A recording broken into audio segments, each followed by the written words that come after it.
you will be disqualified from our last session. So let's be cooperative, ladies and gentlemen. Let's get inside and we proceed with our next session.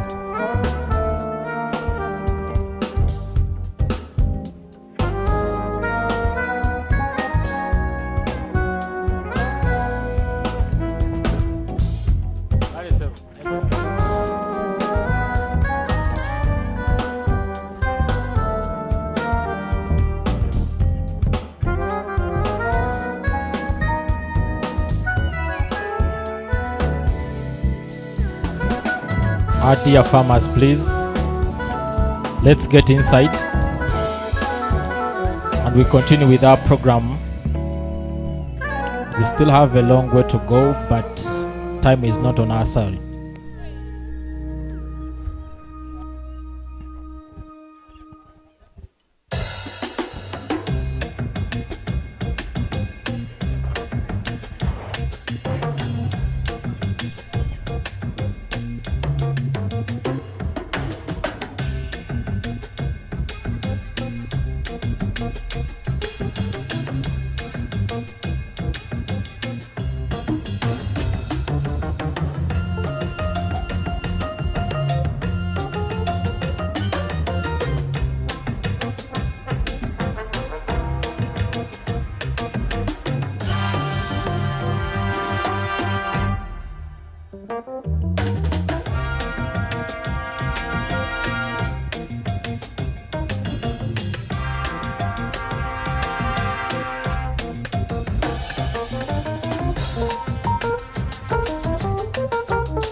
My colleague Andrew Chamagelo.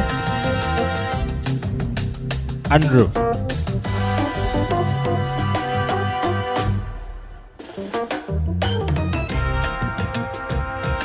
Andrew Chamagelo, I think we can get started inside there.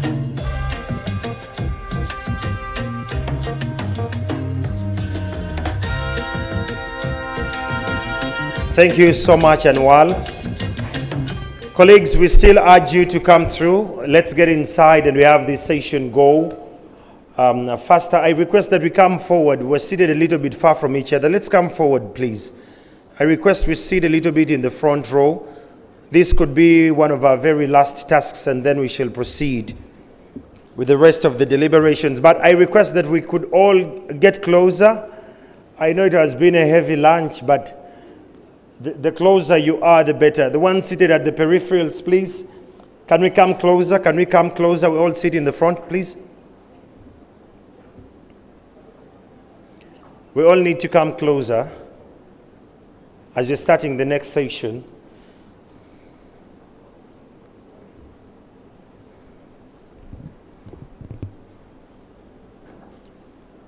Let's get closer. We're going to listen in from the Secretary General of PELUM Association. He's actually with us. Mr. Hannington Owengi is with us. And thereafter, we will have Dr. John Mulumba, the Director, Plant Genetic Resource Center. He will equally address us. And then we shall have a panel. But in the interest of time, allow me welcome the PELUM Association Secretary General, Mr. Hannington Owengi. Mr. Hannington? Oh, he's still coming through. Okay. I still urge the ones who are still outside, kindly get inside for purposes of time management. Time is surely not on our side, and we're trying as much as we can to stay within. Let me request David to have like 2 videos as I make sure that I have my panel ready. Just 2 videos. Thank you.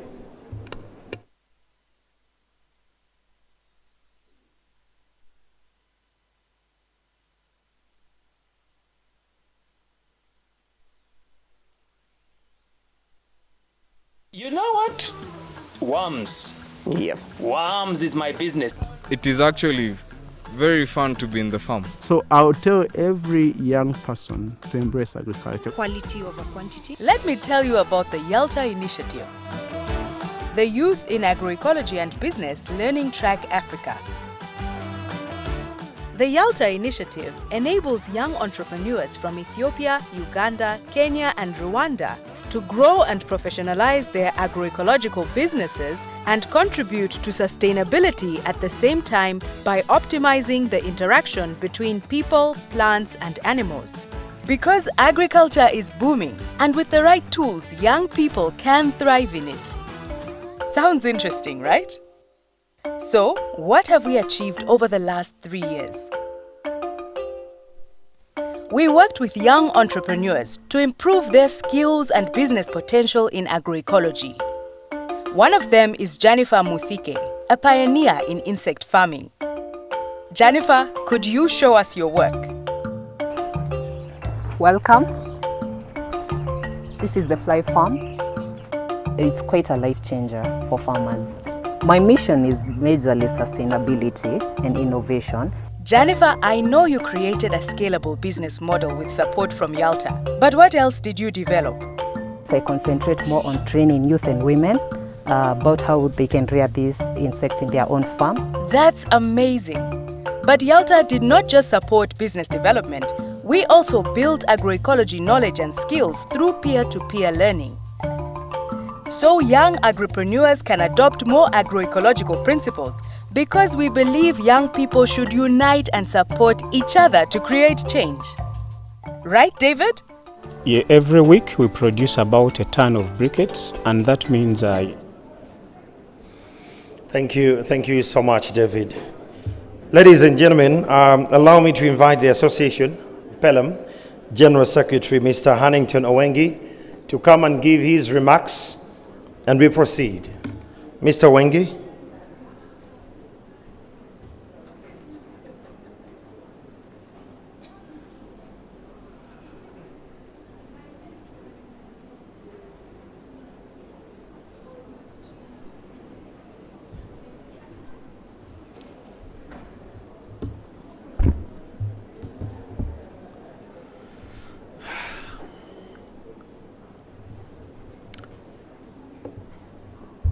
Good afternoon, ladies and gentlemen. I thought we had enjoyed our indigenous food and launched.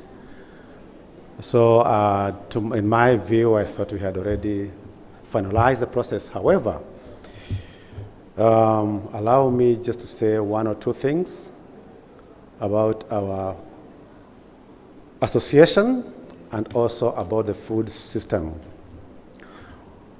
My name is Owegi Hannington. I represent PELUM Association.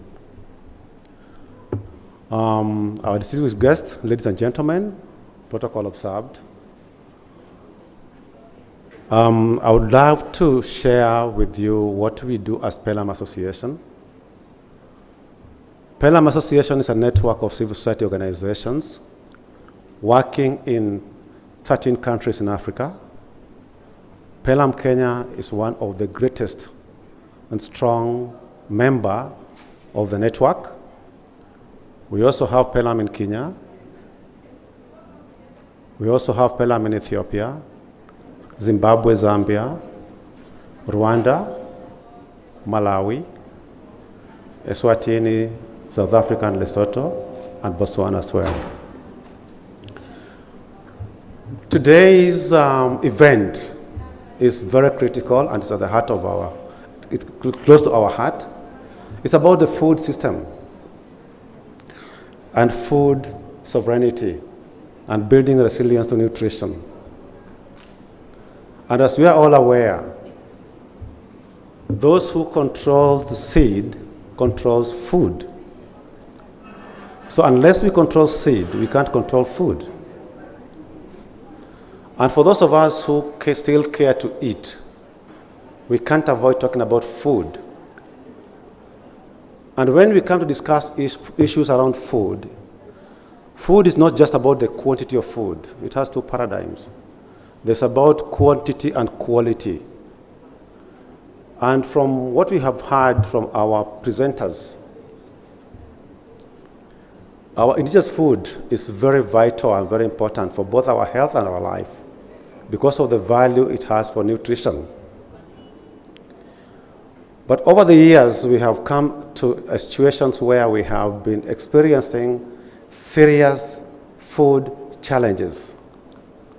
Listening from the speakers in the morning, we were actually informed or reminded that some of the countries in Africa, especially those in the east and central part of Africa, are in the brink, at the edge of famine.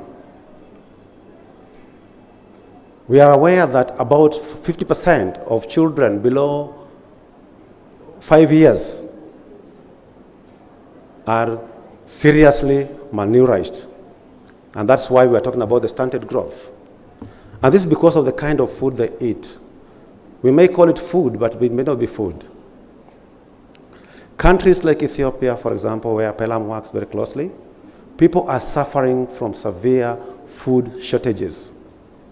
You can imagine where women and girls wake up at as early as 5 a.m. to go look for water, not even food. And by the time they get home at 6, 7 in the evening, they have nothing. We were informed yesterday that about 8 million people go to bed on an empty stomach. We are lucky and privileged to be that in Uganda we have food. And if your neighbor does not have food and you have food, you are also in serious problems. Because you cannot sleep comfortably when your neighbor does not have food. They'll either have to steal from you or they create a market.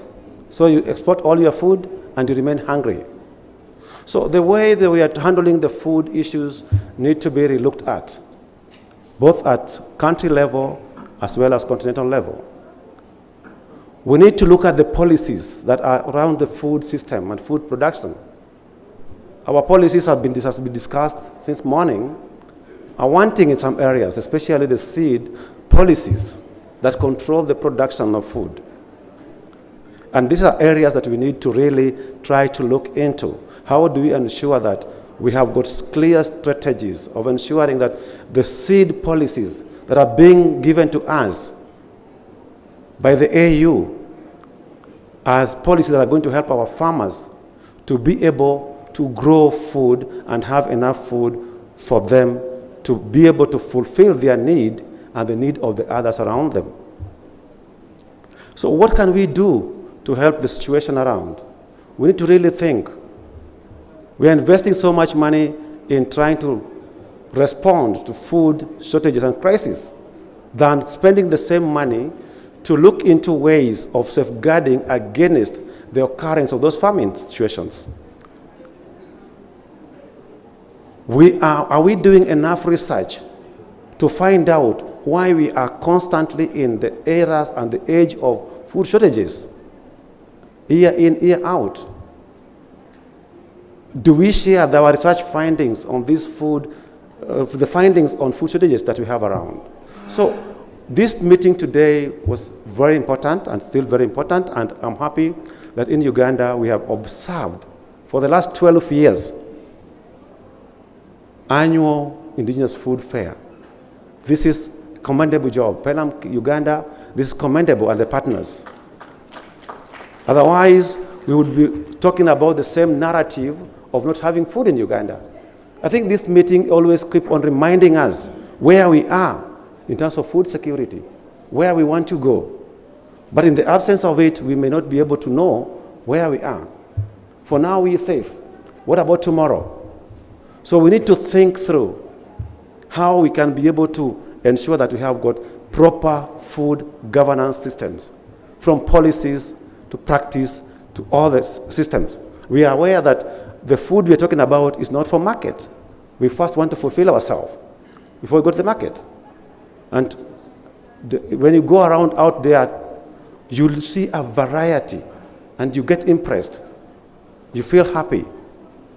So our colleague, our team, our partners, supporters of PELUM Uganda, please continue supporting this process is the only safeguard to allow us to know what we can always do to get out of the situation where some countries are. We are aware that some countries are already legalizing GMOs. These GMOs is not the way to go. In terms of health, they are disastrous. But if our neighbor is embracing it, we should find ways of safeguarding that it doesn't come to us. And we try to help them to understand the need for not accepting such kind of policies. So I just want to leave you with this, and thank you very much. My encouragement is, let's continue in these network processes. Let's continue encouraging one another. Let's continue supporting the PELUM work in terms of ensuring that we are food secure in Uganda and also outside Uganda as PELUM Association. Thank you very much.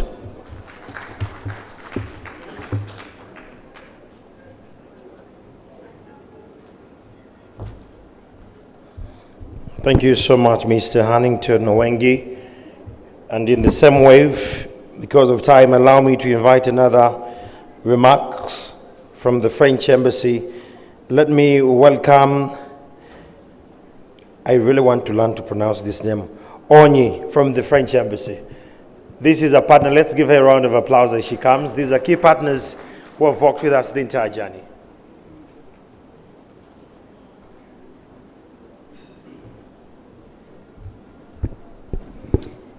Good afternoon, everyone. Board Chair of PELUM, Development Partners, General Coordinator of Alliance for Food Sovereignty in Africa, dear representatives of PELUM Uganda, civil society representatives, academia, dear farmers representatives, dear media, all distinguished guests, ladies and gentlemen, all protocol observed.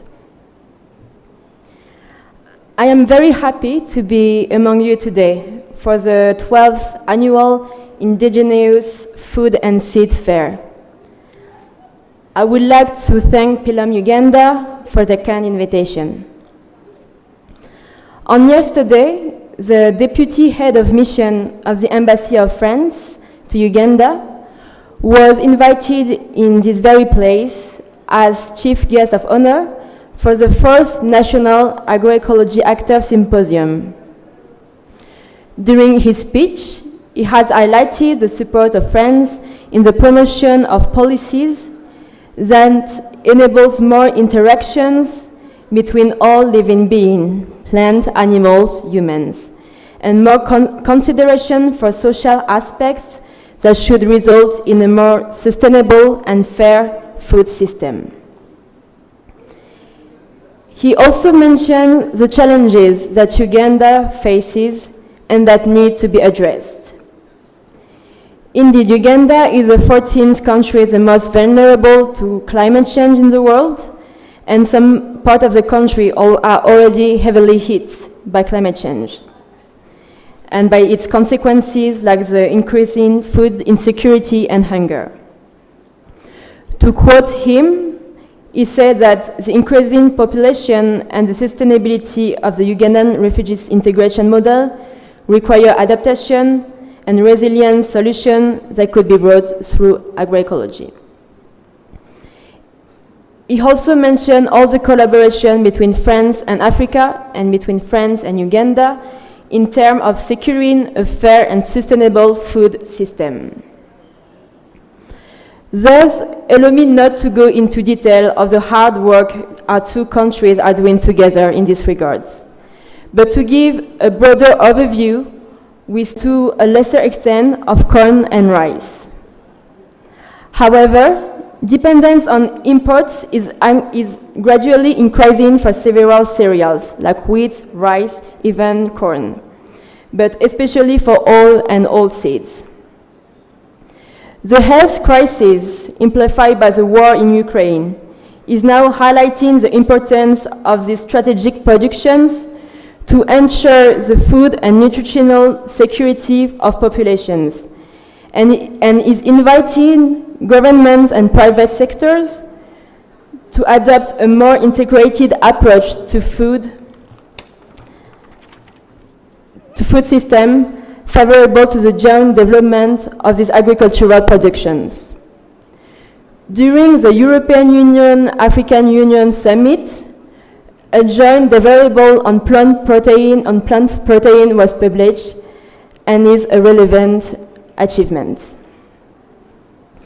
The second initiative I would like to mention is called FARM, for Food and Agricultural Resilience Mission. It was launched by France in March 2022 during the French presidency of the Council of the European Union before being promoted as the G7. It aims to provide an operational response to the worsening of the global food crisis in the context of the war in Ukraine. The initiative is based on 3 pillars. The first one is trade, with the preservation of an open agricultural market. The second pillar is solidarity. It means solidarity action towards the countries more exposed to food insecurity. And the third one is production, with the objective to support the sustainable agricultural production capacities for vulnerable countries. I won't be long, and allow me to conclude here. I would like to thank again the organizers of the event, and I thank you very much for your attention, and I wish you fruitful deliberation. Thank you very much.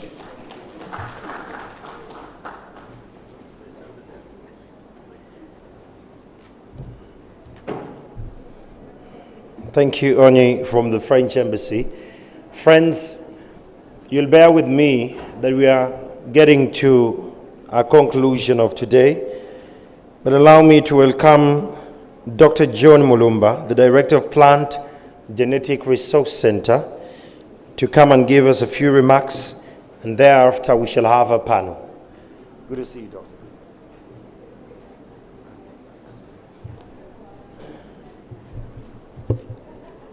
Good afternoon, colleagues. I know you've just had a wonderful meal. I hope you can hear me well. I had a very brief message for everybody, but in particular to our politicians. Unfortunately, I'm not sure I have any of our politicians in the room, but those of you who are closely associated with them, please deliver the message. My name, as said, is John Mulumba. I work with the National Agricultural Research Organization, but specifically with the Plant Genetic Resources Center, which is based in Entebbe, whose role is to ensure that the diversity of plants, the diversity of crops that give us these wonderful foods and the seeds we are talking about are secured for today and in the future. Now, talking about securing, I'm going to make largely two main points. The first one is going to be about managing the important diversity that gives us these traditional and indigenous foods. And you'll join me to reflect on whether we are doing a great job as a country. And I want to use an example of the most important economic crop in this country. I don't know whether we all have an idea what that is. That is coffee.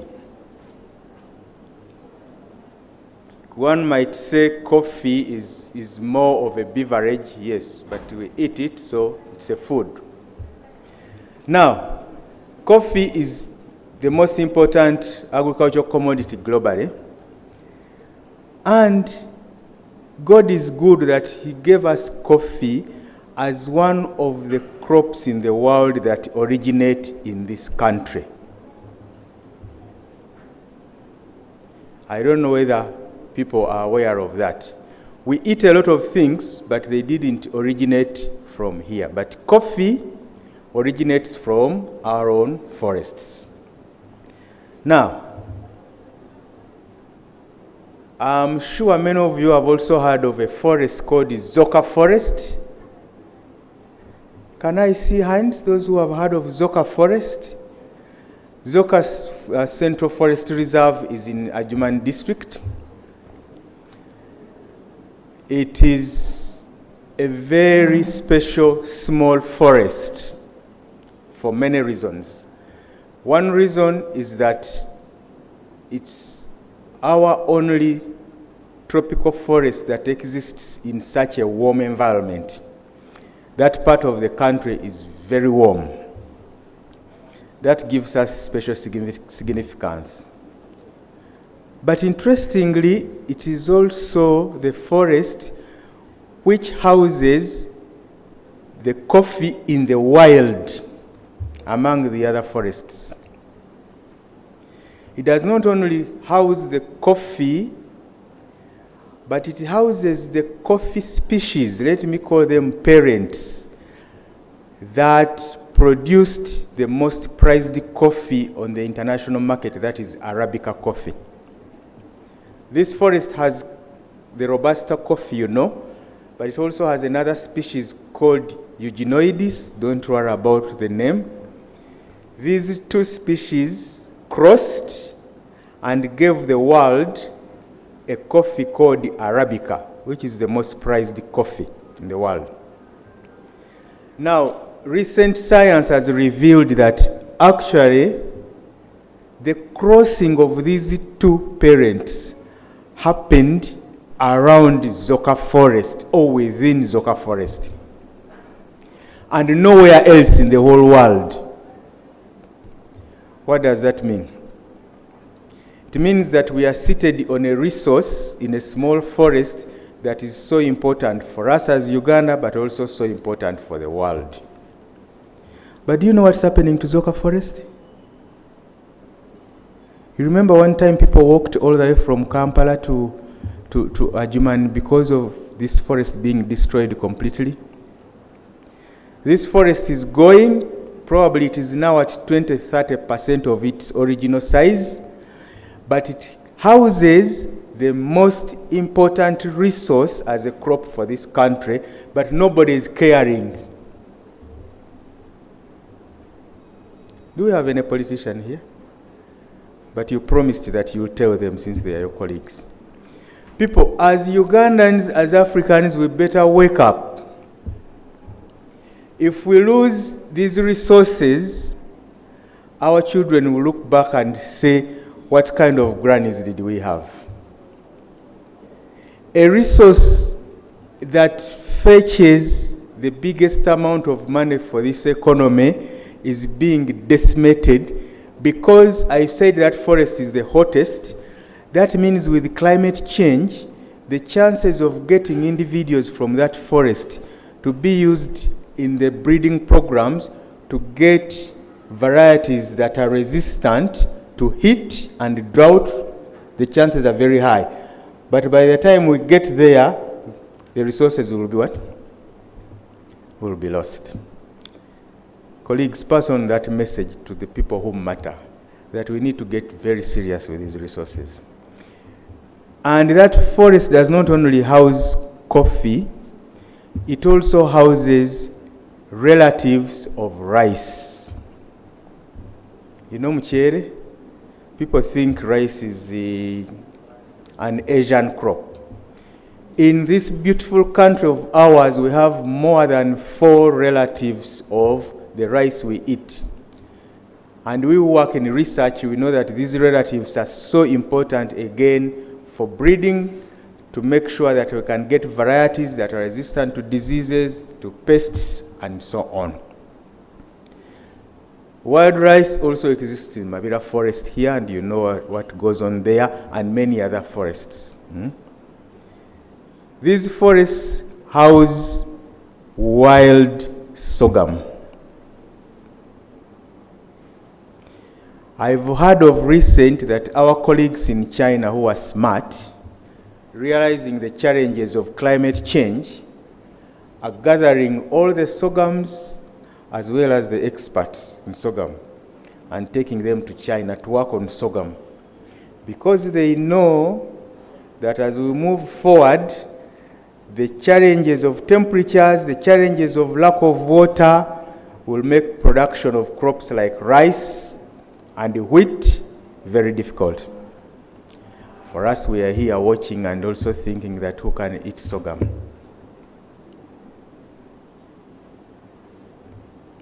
Let me move away from there. Let me talk about now the promotion. I don't know whether you people equate traditional to backwardness. Some people do. Many people think that traditional is equivalent to backwardness. If we think like that, then we don't have to be in this room, because then we will not be able to move anything forward. Ethiopia has just been talked about. Ethiopia has a cereal called teff. I went to Ethiopia about 25 years ago when I was still a young man, and I looked at this cereal of theirs and I asked them, how much do you harvest from an acre? I said, yeah, a couple of kilograms. I said, then why do you grow this particular one to suffer with it? The yields are very low. They smiled at me. Now, let me tell you, you can Google any city of the world, you'll find an Ethiopian restaurant. When we are done, when we go back home, Google any city in the world, you'll find there an Ethiopian what? And what are they serving? They are serving the things we are talking about here, traditional food, the teff I'm talking about. I want you to Google Ugandan restaurants in the world.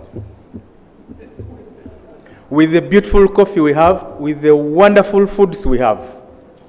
If you are lucky, you'll find one or two. But if you visit them, you'll find them mixed up with West African food, with the South African food. They are not truly Ugandan. So how are we promoting these things? My colleagues, the PELUM team, I think I've told you that particular statement before. I think it is time for us to see who do we need to engage beyond ourselves to get these traditional foods on the international what? On the international menu. Otherwise, we shall continue doing our small things and our people will not benefit, and the food sovereignty we are talking about will not be achieved. Lastly, close to lastly, next year, 2023, has been designated by the UN as the International Year of Millets. My dear colleagues, the PELUM team and your entire family, we could reflect on how best we want to celebrate the International Year of Millets. Because, again, millets are one of the few crops that are indigenous to us.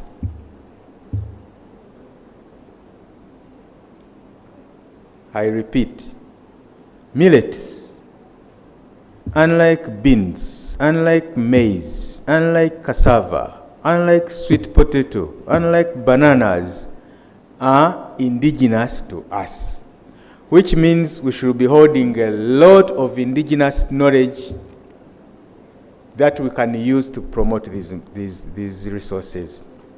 And when we talk about millet, I'm sure many people are thinking about only the millet, the finger millet. But we have a wide range of millets, and even in this country we have other millets. There is pearl millet, one of the most nutritious millets in the whole world. I think we need to organize ourselves, PELUM team, and see how we celebrate and promote, for purposes of promoting these traditional foods and our indigenous foods and seed systems. Lastly, my commissioner from the ministry in the morning presented a draft policy on genetic resources for food and agriculture. And that's one reason I really wanted the politicians to be here. That policy he presented, we started working on it when the late Honorable Chisamba Mugera was the Minister of Agriculture. How many people remember Dr. Chisamba Mugera as a minister? Those are 20 plus years ago, and the policy has never been approved. If these resources we are talking about are not important, I think the politicians need to tell you, the people, that you don't waste time. Because how does a policy sit on the desk of a minister for over 20 years and doesn't get approved? And the civil society, you don't create some fire. I'm a civil servant, by the way. The things I'm saying can cause me trouble. But I need to say them. Colleagues, let's join hands to move things forward. As Ugandans, as Africans, we are oversleeping. And as we sleep, all these resources are being grabbed quietly and taken away. Our children are going to buy coffee varieties, they are going to buy millet varieties, sorghum varieties from other countries not so many years from now if we don't up our game. I end by thanking the PELUM organizers and all those who have turned up to this wonderful event, and looking forward to a higher level of interaction, looking forward to seeing the next gathering having the chefs from these huge hotels and restaurants as part of us, and also demonstrating how our indigenous food is being taken up at all levels of the food chain. I thank you very much.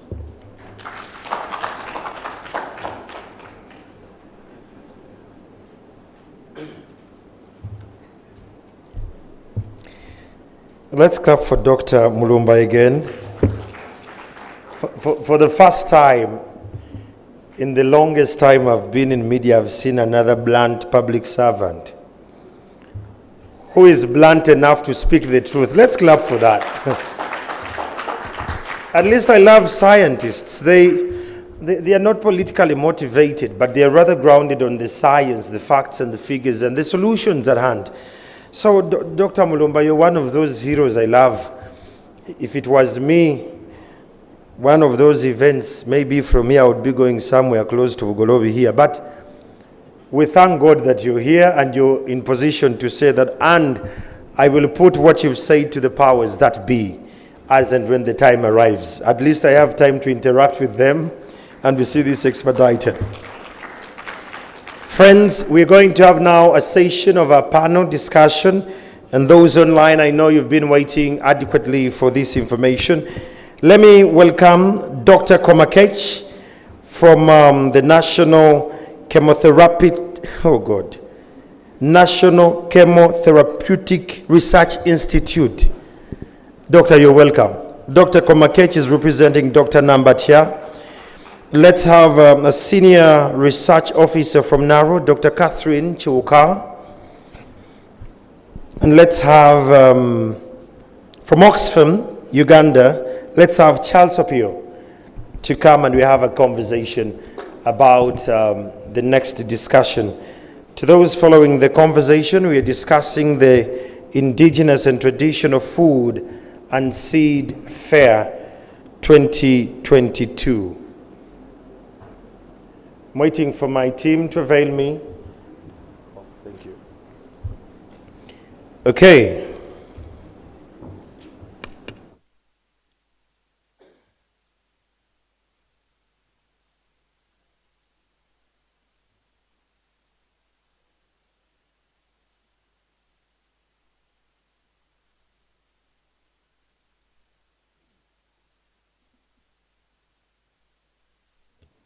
Okay.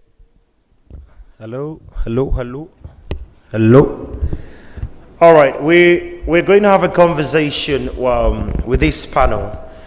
It's quite a bit tedious, but we're going to have a conversation just to confirm that the mics are working. Good afternoon, Dr. Komakech. Good afternoon to you, Andrew. Good to see you.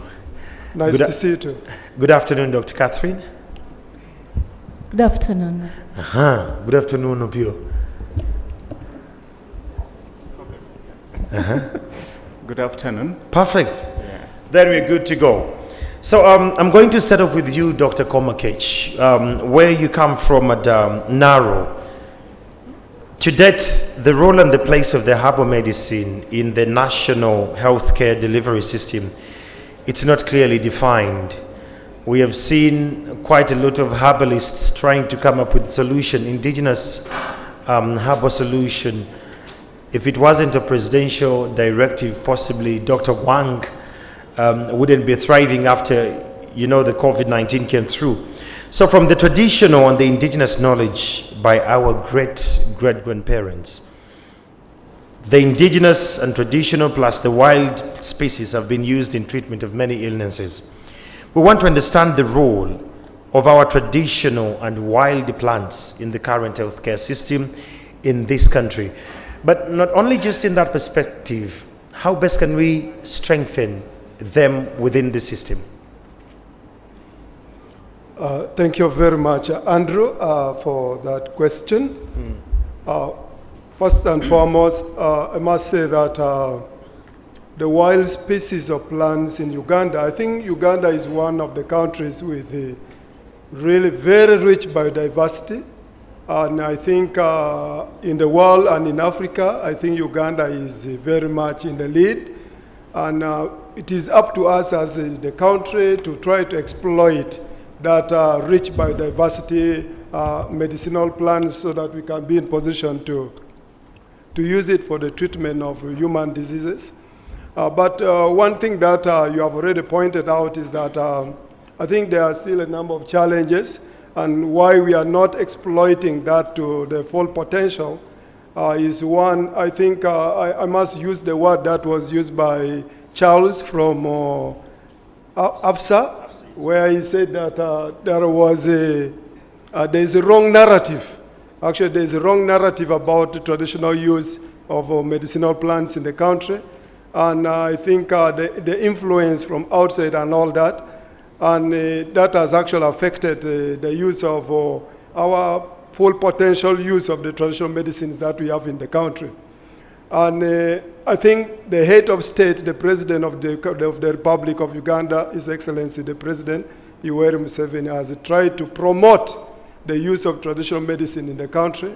And it is upon us all as scientists to make sure that we work very hard to ensure that we improve that. Now, one thing that I must say is that our country lacks a number of things. And one of the things is that we don't have trained traditional medicine doctors.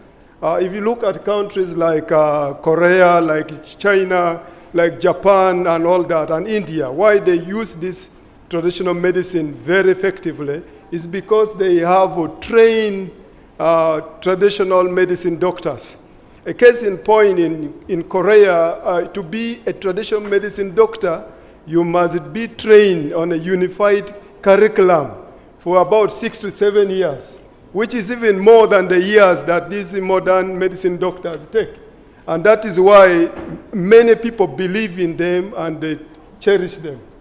Two, we need to look at the policies that regulate the traditional medicine use in the country. I think much as the president ascended to one of the bill until now the act, it is not yet implemented. And lack of the implementation of that makes us have some fear in the use of traditional medicine in the country, because with that act, there was supposed to be the setting of a council. And that council is supposed to regulate the use of traditional medicine in the country so that we know that the medicines that we are using is safe and efficacious. But because of the absence of that, some people have fear in the use of traditional medicine. And then another big factor which is still also hindering the use of traditional medicine, and why it is not yet into the healthcare system, just like we want it to be, is lack of standardization. And that's a big loophole, because we must use standardized herbal medicine. Right now, any person can come with his or her own formula and can claim that this one can treat this, this one can treat this, but we don't know what kind of dosage does one need to use. We know that herbal medicine, just the tree that, when you pick a tree from Bugolobi here, it can be the same tree species, but it is, when you compare to the one that you're going to pick from Karamoja, the active ingredients might be very different. Now, when you say that maybe you have to take this quantity of grams, somewhat the uniformity will not be there. And that is why we still have that big problem. If you look at South Korea, you look at a plant like ginseng, which is gives a lot of money to South Korea, and people cherish it a lot. They monitor the quality and the duration when the plant takes to grow. They know that when you plant a ginseng, you cannot harvest it until when it is 5 years. But here in the country, like in Uganda, we still depend on mainly wild medicinal plants, which we do not know the year and all that. How long does that plant been growing and all that? And that brings in variation in the consistency of that plant. And that is something that we also have to work on. And then, of course, like I've already mentioned, we need to professionalize. We have to make sure we build the capacity of our herbalists, of the traditional medicine doctors. Doctor, if I may engage there. Yes. When we talk about medical doctors, there is a thin line between the medical doctor and the witch doctor. Because the sorcerer and the witch doctor, they're totally different. Someone possibly joining this conversation online would get, thinking that the herbalists are witch doctors. Those ones have their association. But when we come to the indigenous herbalists and all, I love the fact that you say that they don't have professional training. And we have always had a lot of joint herbal medical stores. How do these people approve their herbal, dosages and medicines they actually put on the shelves, yet we cannot tap into the indigenous one? Where could be the gap of those? First and foremost, I must say that you talk of witch doctors and the herbalists. Actually, there is a clear line, the difference between the witch doctors use what is not touchable, what science cannot prove. And the World Health Organization has a definition of traditional medicine. Oh, yeah. It is that can be touched and cannot be touched. Now, there are two different things. So the witch doctors deal with that cannot be touched. The spirits. And you cannot prove by science. But then the traditional herbal practitioners, they deal with the herbal medicine. Yeah. That science can be in position to prove. Now, you brought in the idea of the indigenous knowledge.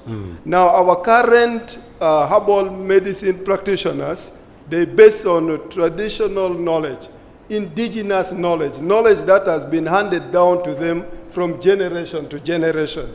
Now, you cannot take that as a gospel truth, 100%. As scientists, we must actually bring them on board and say, yes, this has been handed down from generation to generation, but we must bring science in to prove their safety. You might be taking this thing can cure malaria, can cure maybe headache, but you do not know what might happen to your liver after maybe 5, 6, 7 years. Somebody may develop a liver problem many years after, but you may not know that it has been caused by that herbal medicine. And that's why science is very important in that. Now, those ones who have put theirs themselves, they're based on indigenous knowledge. But we must combine indigenous knowledge and science, and that is very crucial. Thank you so much. That is well received. Dr. Catherine Choka, yesterday when we were having the conversation here, one of the issues that came out greatly, you do a lot of research on this, research on that, and it all ends up in the shelves. And we are wondering, we're never been at the optimum usage of this research. So we're wondering, as the National Agricultural Research Organization engaged in consumer research and the results of all that, we want to understand, how does NARO capture the rich indigenous knowledge and fuse it with the modern research in terms of participatory manner that can address the needs of the farmers? Thank you so much for this opportunity to clarify on the strategies NARO is employing to, first of all, incorporate traditional knowledge into generating agricultural technologies that are supporting our society to transform to have significant social and economic transformation. NARO appreciated and listened to stakeholders' complaint about most of our technologies not being greatly taken up by consumers. And to address that, NARO has a number of strategies currently, and to list a few, we have intensified our consumer engagement. First of all, we are currently engaging stakeholders, the farmers, actively in problem analysis and along the whole process of technology generation, because it's a process. And when the stakeholders are involved from the initial start or the initial stage of the process, they readily uptake the technologies. Secondly, NARO has established incubation centers, and I'm glad that even farmers here have had a number of them testifying that they've had trainings at Rwanda, at the Food Biosciences Incubation Center. We also have another incubation center at Muzadi. It is also another NARO research institute. Those are strategies to ensure that our stakeholders understand the technologies we have, and we also help them use it to transform their livelihoods. Another strategy is establishment of NARO Holdings Limited. One of the core objectives of the company is to enhance the transfer and uptake of NARO technologies. And that's operating currently, working to ensure that there is improved access of early generation seeds to support farmers' access to all those required seeds. Another strategy is stakeholder platforms. Currently, we have diverse stakeholder engagement platforms. We have one that actively and physically engages stakeholders on a quarterly basis to inform us as NARO on the issues that we need to realign our research interventions to. We also have online platforms like the Info Hub, where you find most of our research outputs, peer-reviewed articles uploaded to support scientists and also other researchers and stakeholders to understand what we have generated and how they can use that information to inform the next steps.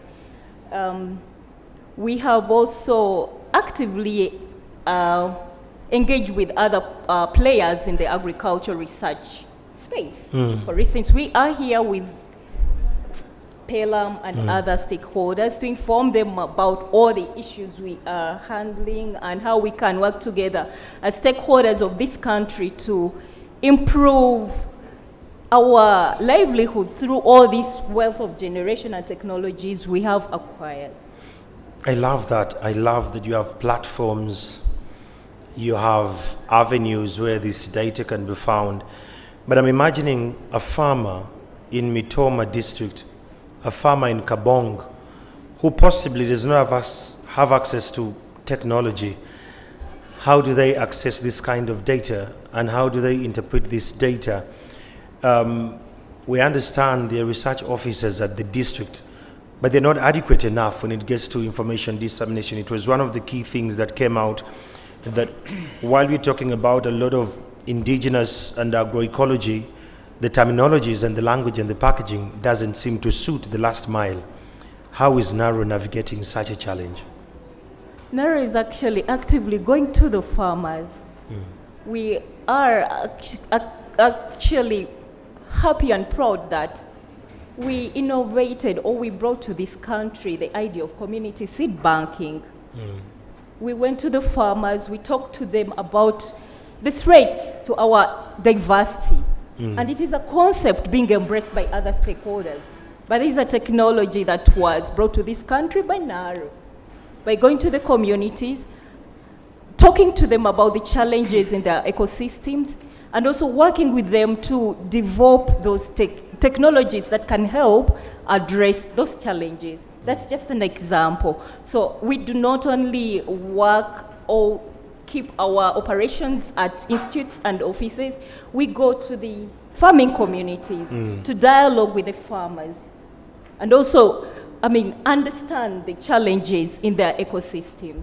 We could be having limitations, for instance, resource to further the dissemination, but with the limited resources, we are trying our best to ensure that we have a one-on-one with the farmers. Yes. Thank you.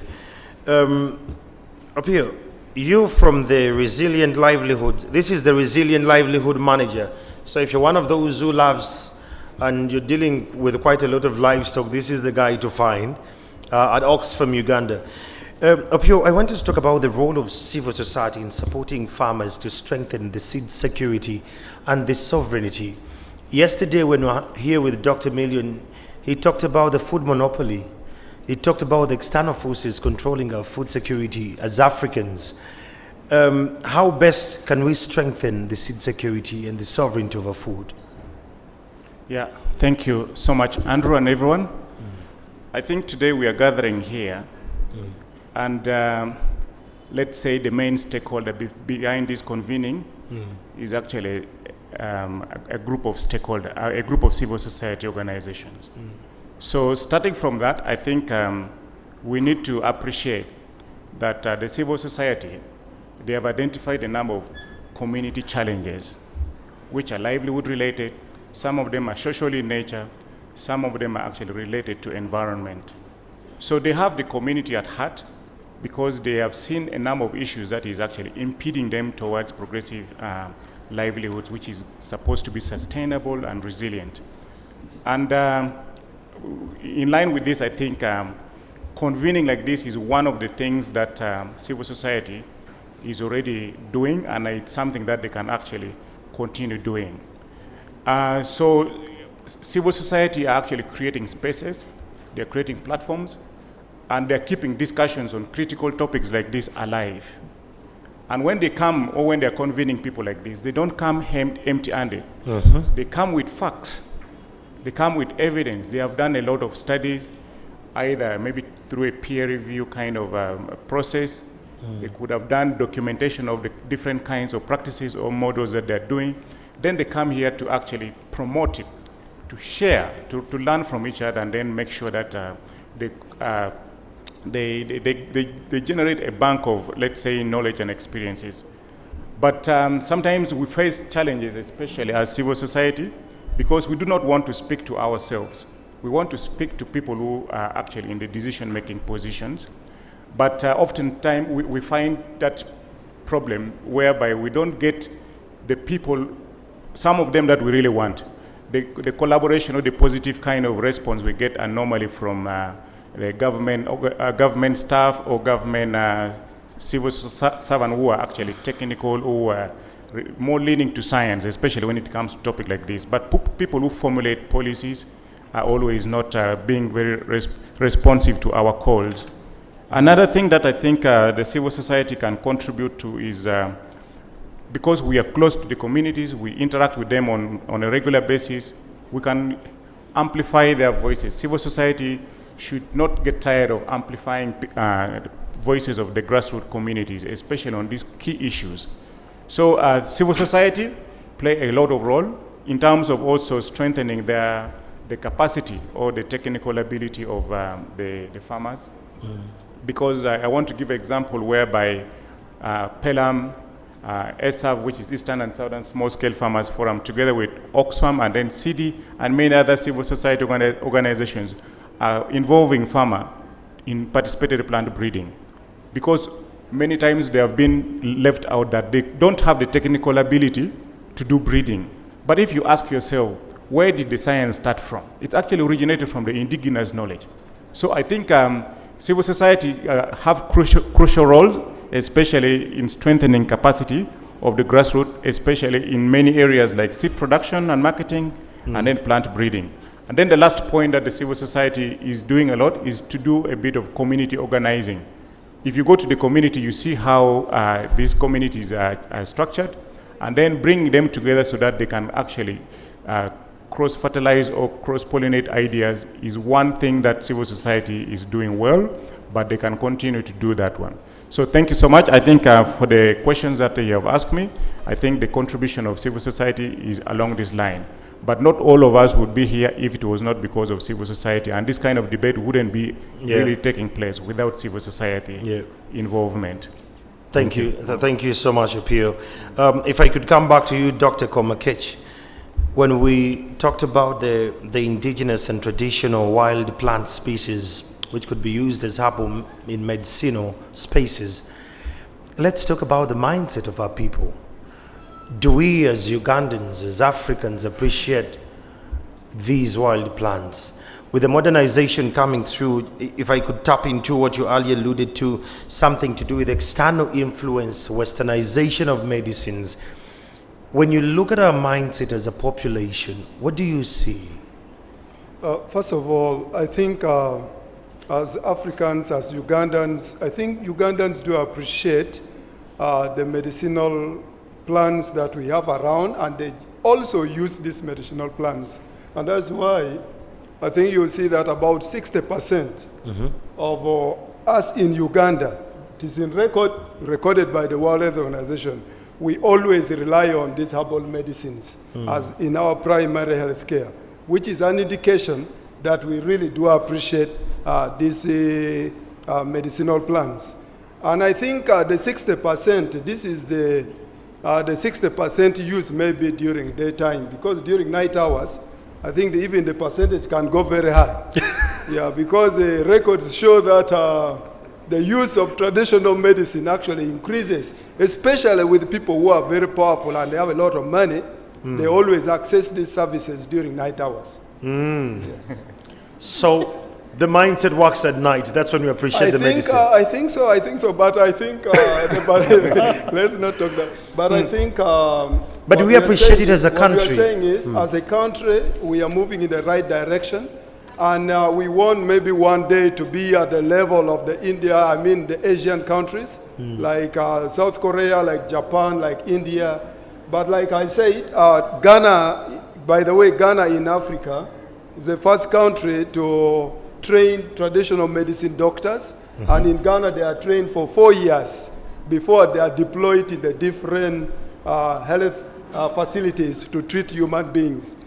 We had the 20th African Traditional Medicine Celebration in Uganda. That was on Wednesday.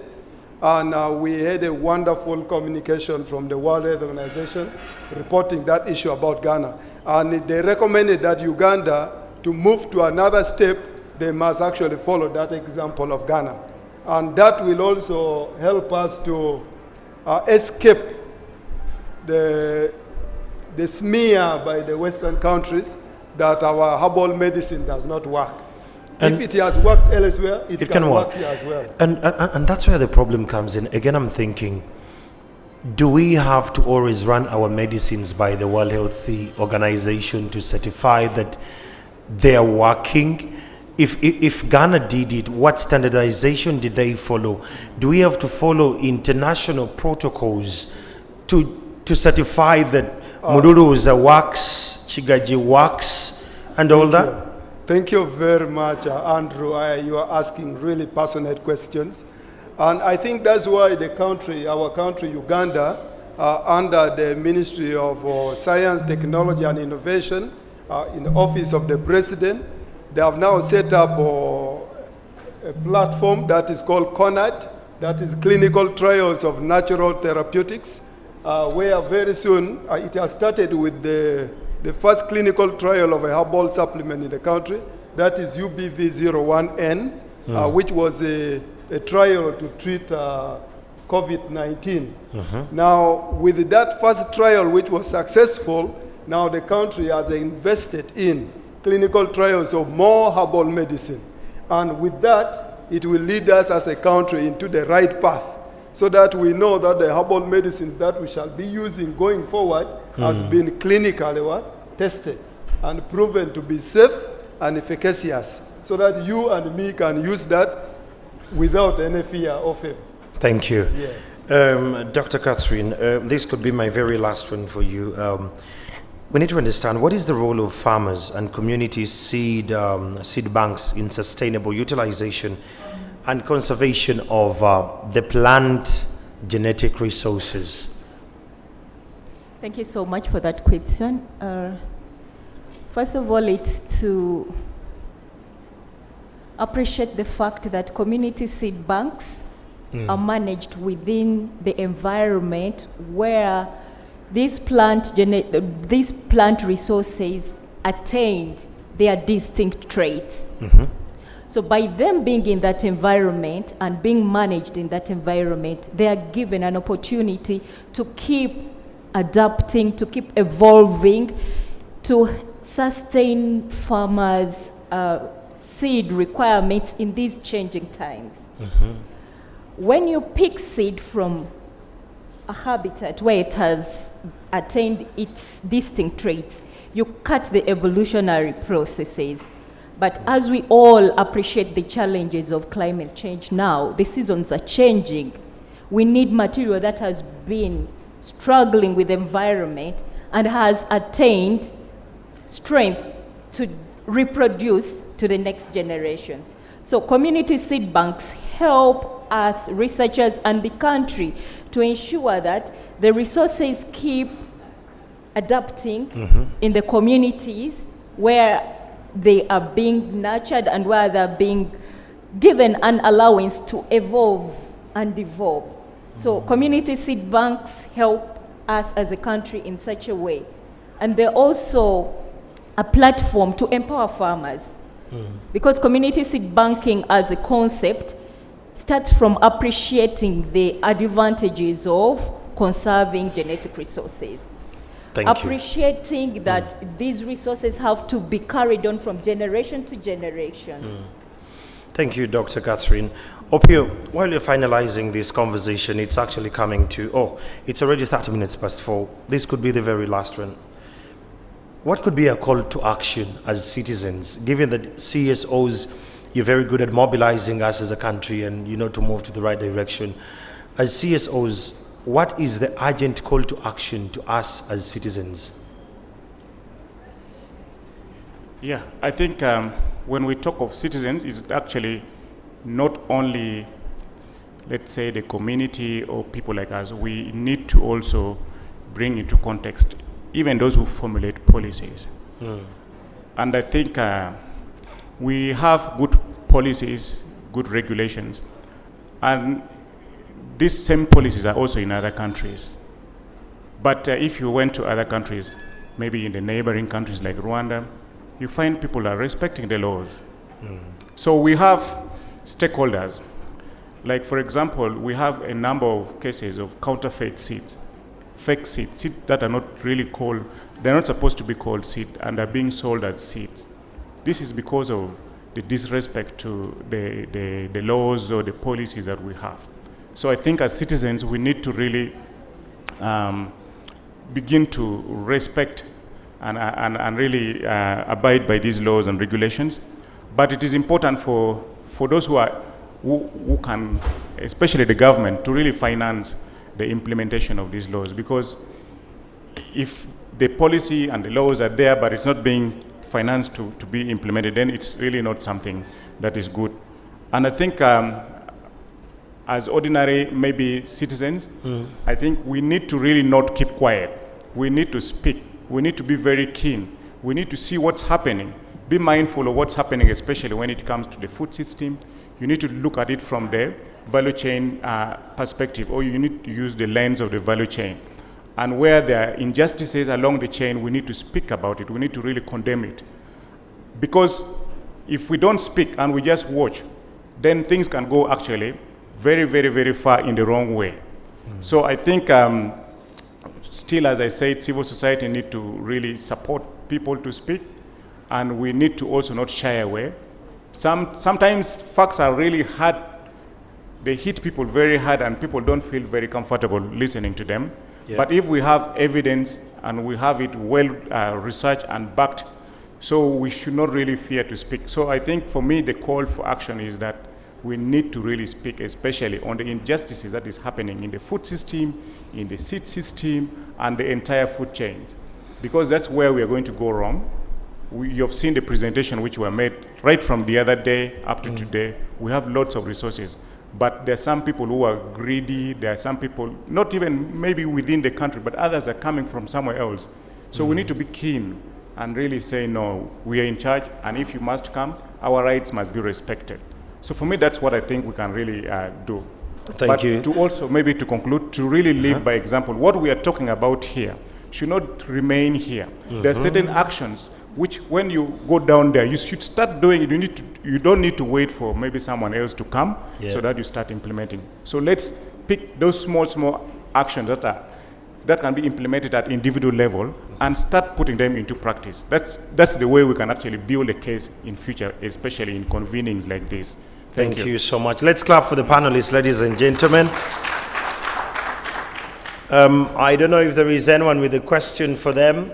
I can just take only 2 questions. Do you have a question here? There is one question in the back. Can we just give him the mic? We take only that question and then we proceed to the next agenda. One question in the back. The gentleman needs a mic. You have a mobile mic? Okay, in the back. Kindly raise up your hand that they can see you. Okay.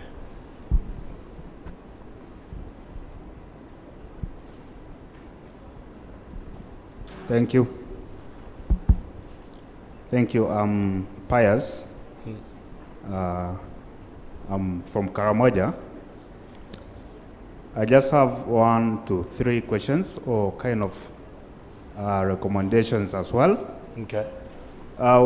When we are discussing the food system since the time we started this symposium or kind of event, some things are missing, like the fisheries that also form the food system of Uganda.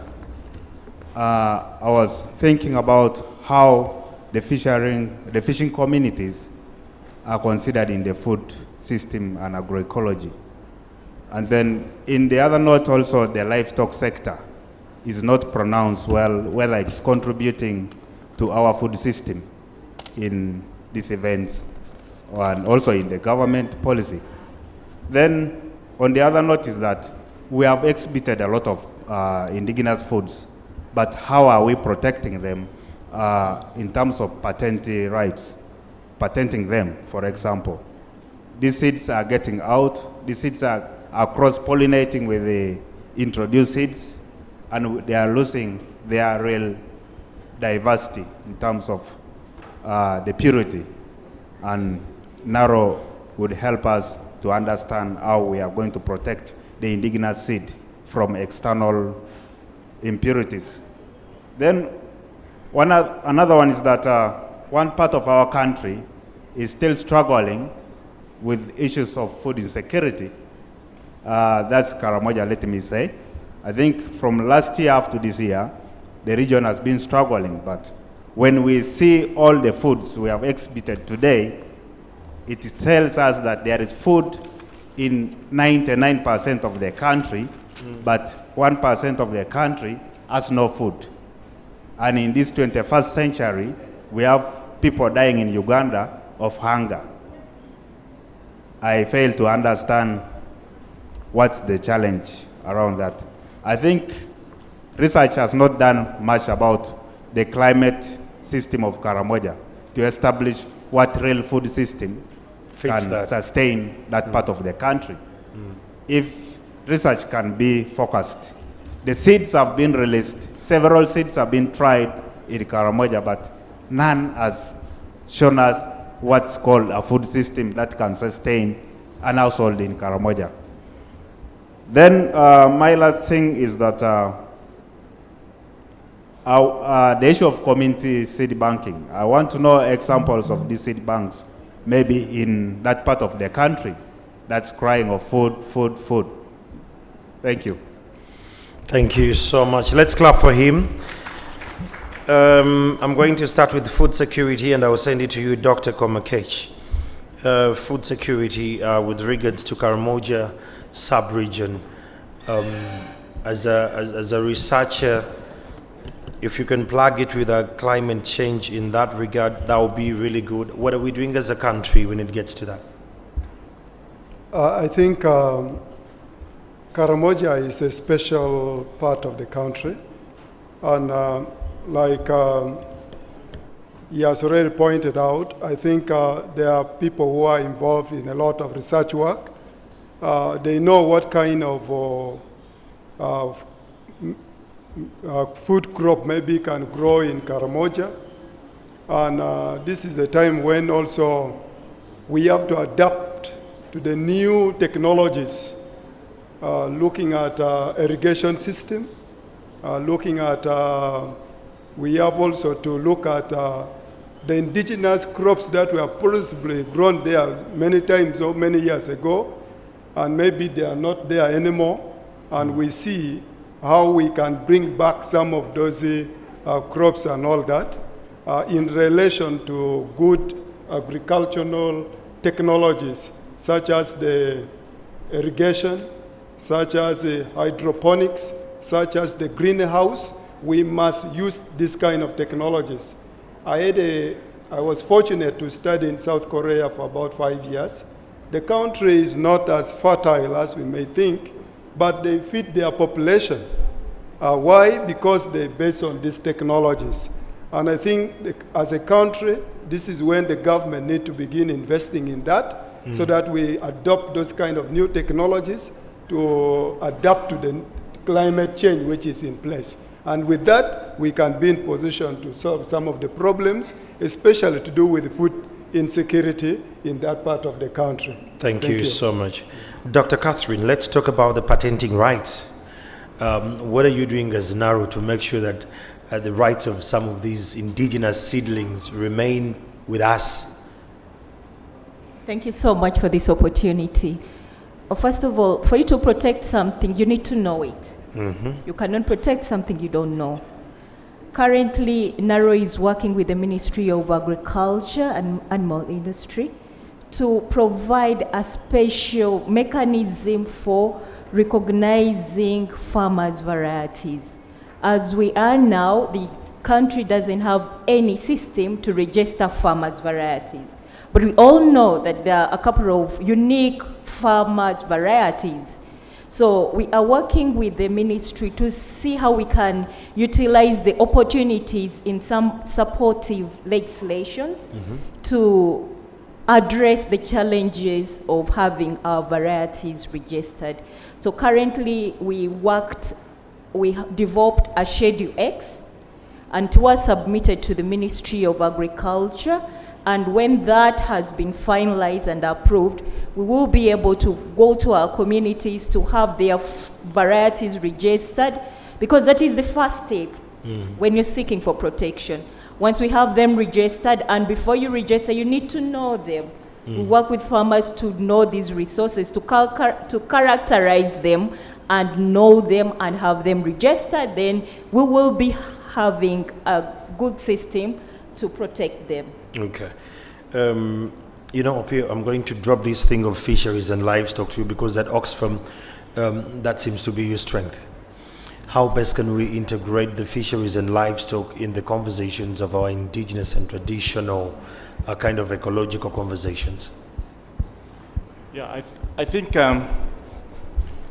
fisheries and livestock, they are part of the food system, and that's the fact. But it's true that when conversation like this is happening, the focus leans so much on crops, which I think it's an injustice to this other subsector.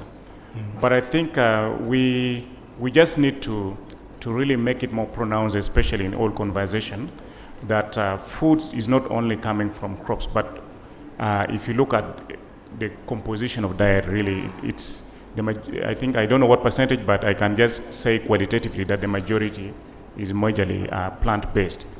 But I think for Karamoja, the issue of livestock needs to really be addressed from in a systematic way, because we have a number of issues, and that's why at Oxfam we are now changing our programming to humanitarian issues. We bring humanitarian component, we bring development, and then also peace, because all those contributes to stability, especially in making sure that food is available. But for Karamoja, all these factors actually come into play in making sure that, let's say, livestock really continue to support the livelihoods of Karamoja. So I think we'll try to promote this programming approach, whereby you combine the three nexus. We call it the triple nexus. But for fisheries, I think, I think maybe what we can do everywhere is to make sure that we recognize the competitive advantages of the different agroecological zones, especially when it comes to food production. And then we try to come up with strategies of shortening supply chain. For example, if fish is really needed in Karamoja, how do we make sure that fish is quickly delivered in Karamoja? And for those who can actually try to raise fish, especially in Karamoja, efforts should be made available to ensure that there is water for production. Because what Karamoja really needs majorly, in my view, from my observation, because I've also visited that place quite a number of times, is that there is need for water for production. Because Karamoja is not having enough water, especially because the water flows down to Teso. But I think government should make sure that they make it a right. They make sure that livestock, plants, and every living thing in Karamoja have right to water. Just like in Israel, I was told every crop or every plant is having a right to water. And that should be the same approach that we should have, or the same mentality we should have for Karamoja, to make sure that Karamoja is also not left behind. Thank you so much. Thank you so much, friends. Let's clap for the panelists again. I can't thank you enough for being extremely patient with us today as we're finalizing this conversation. It has been a very active week, and we're now going for a very final activity. And the final activity, we're going to award certificates and awards to a couple of farmers and innovators in the agroecology. But before that, we are going to go to the exhibition stalls, all of us. We are going to walk there with the board chair, with the coordinator, that is Josephine, Mrs. Ruyimbazi, and the rest of us. We need to make sense of the exhibitions there. And after, we return and we award the farmers. Why do we want to do that? Because usually when you go for the exhibition, you don't want to come back. So let's go, have the exhibition, then we come back and we award those. And the next session will be led by my colleague, Anwal Katamba. Anwal, are you already there?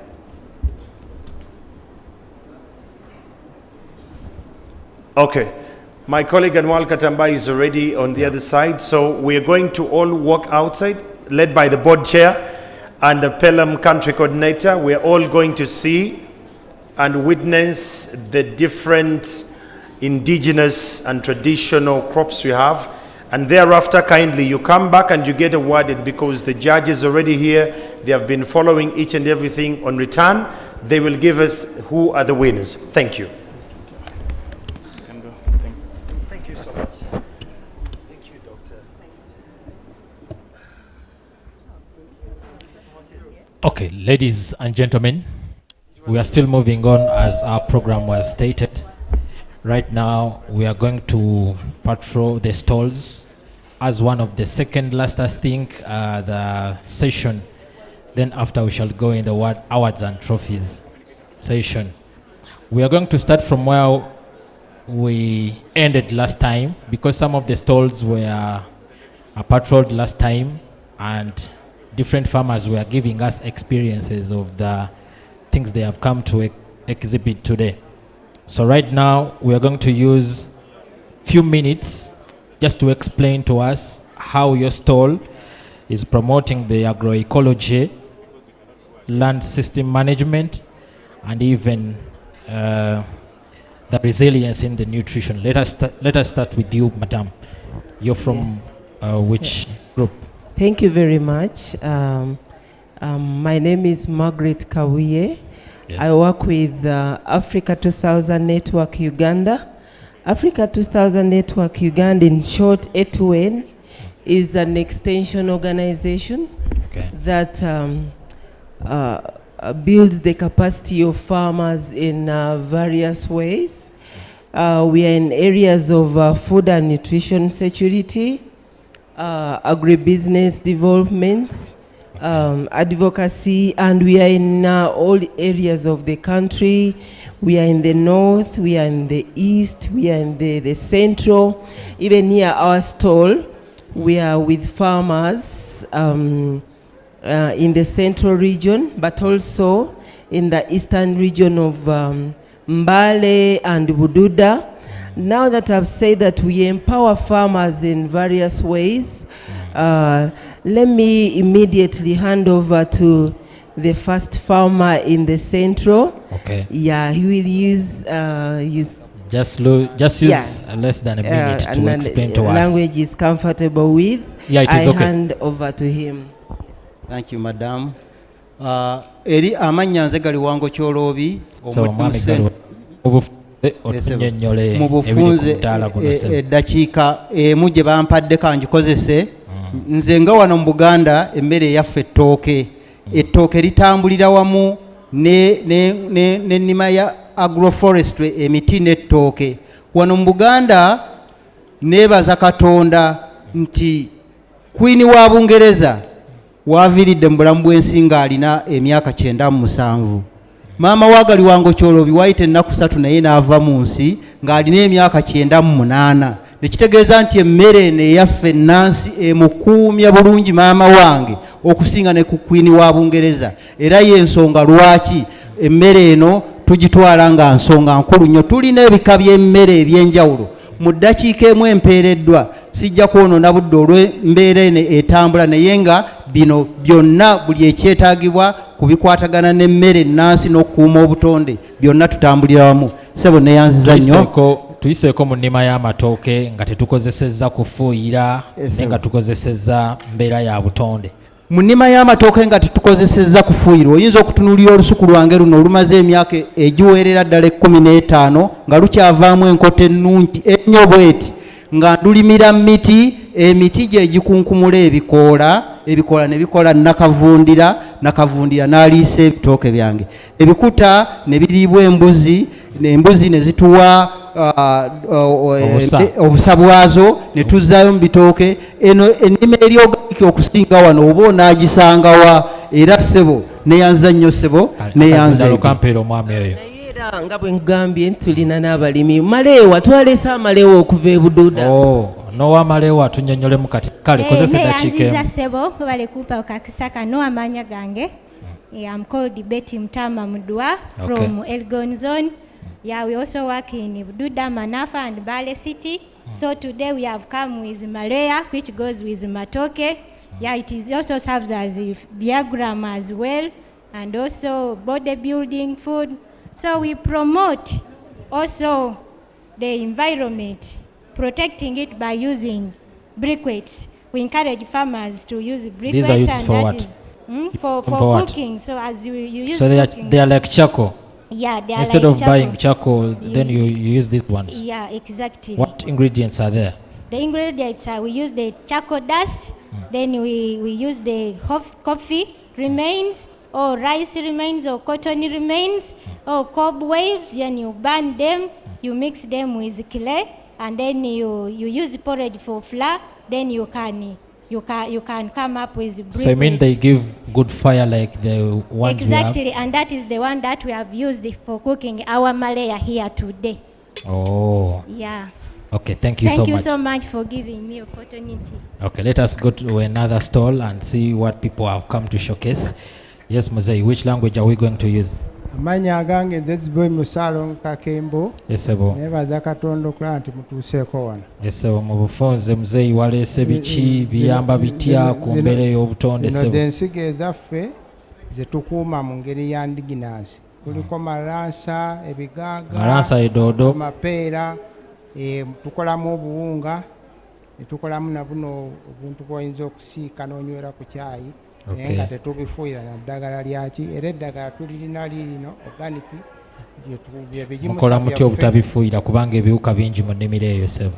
Ebiwuka tukozesa ebikoola naddala nga wolaba ensujju ebikoola ebyo ebiriko olwoya byonna newobinoga ebikoola ebyo buli kikolo nga 100 n'osobola okusengejja n'okolamu ekigimusa n'olyoka okifuna bwoti. Okay. Kale katugendewo omukyalo ono naye tumuwa omukisa atunnyonnyole ku byeyaze nabyo bino bijanjaalo bya bulijjo.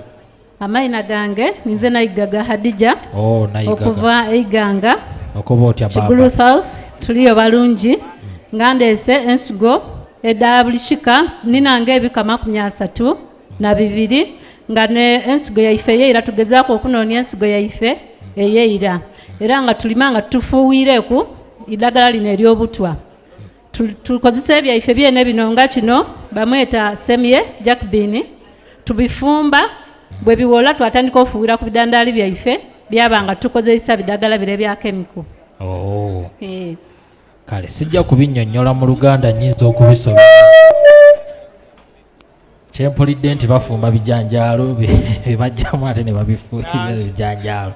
Kale nsangaire okuba abana basebo ni banyabo ife tuli mu Eastern Region era tuvuira Iganga munawandala Integrated Farmers Cooperative Association ayenga abatuwagira muku eri NGO bajeta ideni eno seed bank namba twagala otunyonyole ku kino ekirala kino kye twagala otunyonyoleko mu bufunze ndakuba inonolaku eno eringa seed bank tutereka ensigo tugezaako okulwanisa endwadde n'okukuuma ettaka nga irungi tubaleeteire ekibala kino kisitaafu eri aye ebisitaafu eri bye mu iditini kino kyona kiriyo era tulinakyo mu faamu kirina endwadde kiwonya nga 5 aye ndabakobera ku ndala athima mbakobere ku ne sleeping sickness okirya oba omwana n'akirya obulwaire obwo tibutera kumulumba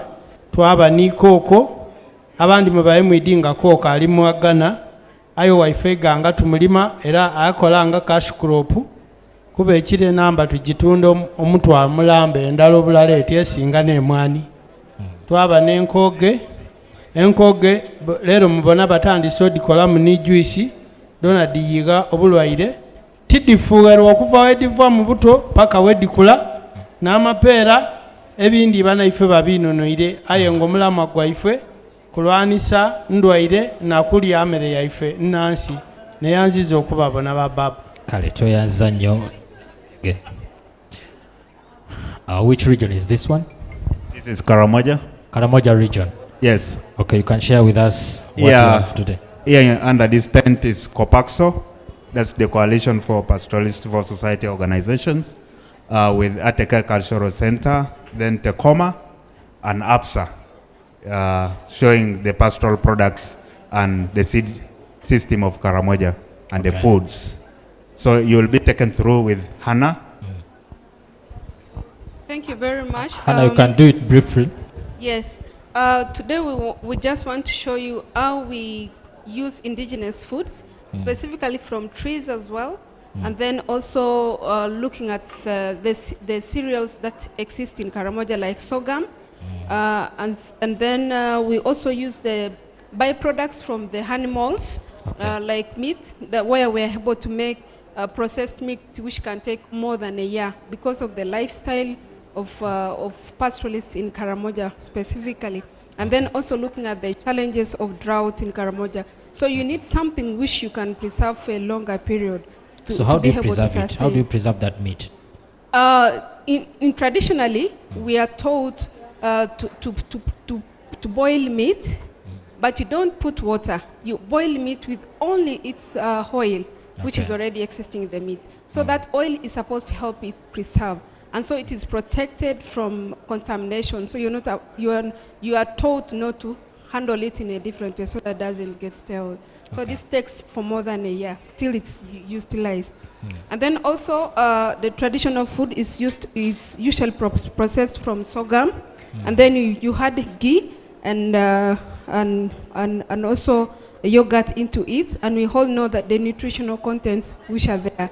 But this is also not taken all the time because of the less quantities that we have, the challenges that are in Karamoja as well. How do you get this storage? Pardon? How do you get this storage, this one? This is also, it's a plant, it's planted. And so out of it we make the plates. These are like temporal plates that we can use for other things. And then also from the indigenous trees, this is what we use for. So this one keeps better than plastic or metallic containers? When you're talking about indigenous, you really have to be indigenous. You don't have to use modern things. I understand. Yeah, so you can, because now we have easily dismissed indigenous products, mistaking them for so many other things. Yet this is what has been core. In our communities, you will not be allowed to handle any activity if it is indigenous without these items. Now this one. This is the desert date, Balanetta egyptica, and research says that it has been used before in Egypt, and this was used basically by Pharaoh himself and his family, so it was not eaten by any other person in the community. So in this we get a seed which we boil, and it's medicinal. Yeah, so it's medicinal and it's currently used in Egypt and South Sudan and also and in our communities. So get the seed inside it? Yes, and it's purely medicinal. Yeah, so we boil it with sorghum and it's Sample eaten. some of the diseases that it cures. Bilharzia is one of them. And then also diabetes. Yes, it's one of it. As research has also portrayed that it kills, and also other viral diseases. That's how far it talks about it. Okay, with the interest of time, let us go and to then another also story. we are scaling up into getting better products so that we are able to sell it into other communities as well. Okay. So like already said, this is a partnership between four organizations. That is the Agroecological Center, Copasco, Tecoma Uganda, and now we are trying to look at the situation in Karamoja. Like you see, food insecurity is still high in Karamoja. I know. So we are looking at moringa. You know, all moringa is medicinal, has all the food nutrients, and we are seeing this as one of the opportunities to help malnutrition in Karamoja and improve livelihood. So these four are coming together to promote the growing and consumption of moringa by the locals, but also then adding value to moringa. This is sunflower. That is sunflower. What do you get from sunflower? That is eaten the way it is, but also then planted. This is the lifestyle in Karamoja. Eat the sunflower seed raw. It is planted, and that one is high yielding in Karamoja. So in times of drought, how do you do? It grows, it does well. It is like the seed that does well in Karamoja. Even sorghum, there are specific varieties of seeds that are doing. But then now the value addition is what we are looking at, where we are mixing moringa and then the sorghum, and then we are making very many other programs. Thank you very much. Okay, thank you very much, our colleagues from Karamoja. You have given us a good experience. Now, here is which region? Actually. Yes. So you are most welcome. Okay. This is a team of farmers that is supported by ActionAid. ActionAid is an international organization, but working in Uganda. Here and supporting a number of farmers. Today we have farmers from Eastern Uganda, that's Katakwi, and there are some farmers from Northern Uganda, that's particularly Muru. They are here and are showing you organically produced foods. How have you, how has this stall promoted agroecology, land use management? First, I want to say that farmers are really custodians of agroecology. When you see what they do here, you see this honey here. This honey is purely organic honey, but produced from our indigenous plants, the flowers, the pollen from our plants. This is the honey. It's different from the honey which is produced from these exotic plants. Yeah, which is very sweet and very natural. And when you see, I'm saying this is dark and this is lighter. Yes. What is the difference? This one is darker. I mean, this one is lighter. This one they delay to harvest it. They delay to harvest. When you delay to harvest it. Yeah, you need to time everything as a timing. So delay to harvest this one, and but so still sweet. Better? It's sweet. This one and this one are all sweet, and they are good. Okay. Yeah, organically produced honey. I want also to mention that one thing I'm not going to repeat what has been mentioned from behind. Good. Yeah, but I want to show you that these farmers are showing you how they are able to preserve the crops, especially the seeds. This is one of the ways that they are able to preserve this green peas.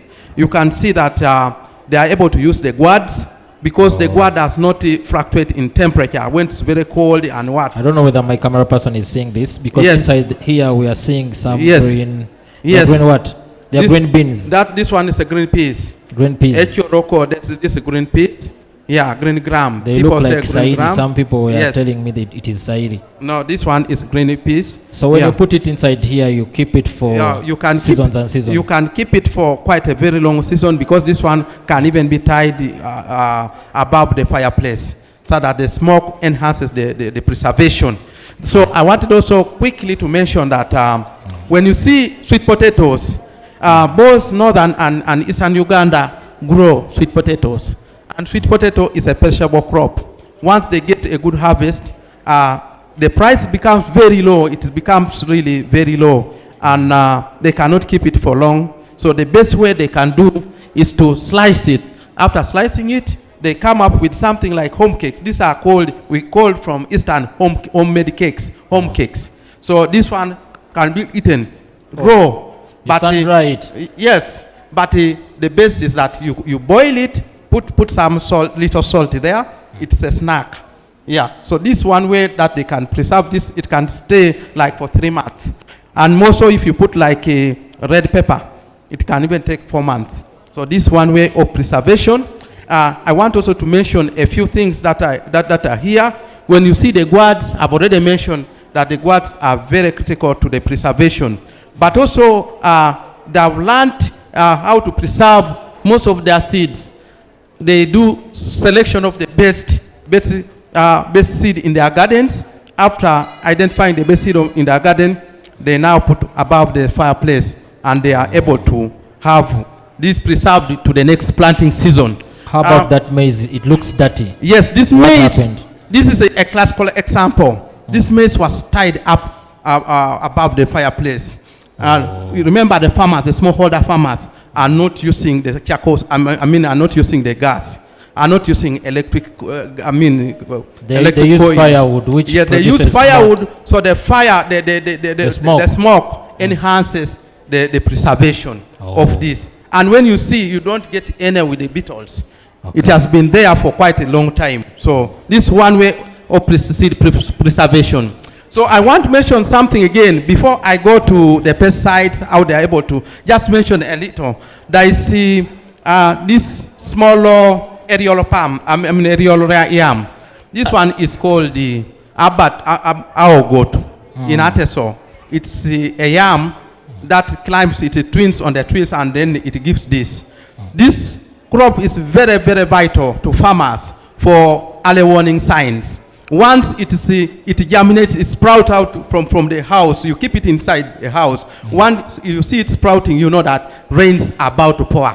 So it's one of the things used in early warning systems to adopt. I want just to mention a few things. Let us go to the pesticides. Yes. There are some medicinal plants here, but I don't think time can allow us. Medicinal plants are here. We have also seen some different varieties that have been preserved over time, like this maize here. There were quite many, and people really are looking for this. So this is what farmers are doing to preserve this technology. And when you see everything we do here, we do using organic ways that sustain the environment. Pick for me that pick for me that seedling and I show you. Farmers mitigate the costs. They try to reduce the costs, but also they solve the issues of environmental nuisance by using caveras. This one purely is from banana plants. You don't need to buy. So long as you have planted your banana plant, it can help you. And when you are planting so it, you don't use need to banana remove. fibers. This is a banana fiber. You don't need again to remove it, and this step, you put it there, and it's also manure.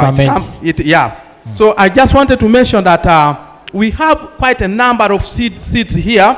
Of interest, we want to tell you that we have been talking of plants, seeds, but we have not been talking about this endangered species. This is a mushroom. This is a mushroom we call a maruk. This maruk have been preserved. Of course, now these days you cannot get them around, but they have been preserved. So this is also a plant, and they're endangered because each and every time they are using the terminators that destroy the termites. And this ones germinate, you get only from the ant hills. So this is a delicacy. If you went here and then you want mushroom soup, it will cost you a fortune. So I wanted to mention that. This can be our last one on this stall, because someone inside there talked about people in fish farming, whether they also... That's a brother and a sister to this. This is Nkeje. And this one is what we call a mudfish. So I heard when they're saying that this one was not given opportunity. For us, we purposely say that this one way, these farmers are able to change their nutrition. And they get from these small waters. It's something very useful. This one is even medicinal. How was this one gotten dry? You sun dry it? This one was just smoked a little. Not so much. I don't want to end this without telling you that we have quite a line of food, local foods there. So, yes, organic fertilizers, yes, they've already seen, it is here. Okay. And we have the shannat butter, the shannat oil, the shannat oil, seeds, and the rest. But to be prudent, if you just glance, maybe you could develop appetite, especially you, the one who is moderating, you could delay a little and taste something. Those women have done something. You could see the way they have done locally. Just pass there and just move around. Maybe after this, you could come and rest from here. I'll come back. Thank you so much. Okay. Yep. Okay, ladies and gentlemen, we are still moving around our stalls. Which region is this one? You're welcome. Yeah, which region? This is still Teso region from Soroti. So please help me mention what has not been mentioned in any of the stalls we have moved on. Thank you so much. This is a CD. CD is Community Integrated Development Initiatives, working in Soroti with the farmers. And whatever the other colleagues have said from Teso region is what exists, but we have some unique things that have not been mentioned and seen from wherever you started, and I want to begin with this one. Are the ones you can show us briefly, but yes, we have this. We have limited time. This is medicine. It is called Eusuk. This is the medicine that Dr. who is Professor Gwang used for producing Covidex. And you can use it in several ways. You can grind, these are the seeds. You just grind and you use it as tea leaves. You put in the hot water and you take. It will help boost immunity. It will also help those who have measles, even malaria, and it will make you a very healthy person. Okay. So you just grind and you take, and its leaves are also used. And this one has also not been mentioned anywhere. It is called the ashguad. It is a local cucumber. Well, it belongs in the family of cucumber. So this ashguad is very good. It's very healthy and nutritious. It is seeds. This ashguad is very good for heart functioning. It also helps to remove the mucus from the lungs and even from the nose. It helps and prevents the eye diseases. It also helps those who have kidney problems. How is it consumed? It is very easy. This, you peel it, you peel and then you wash it, you cut it into small pieces like eggplants.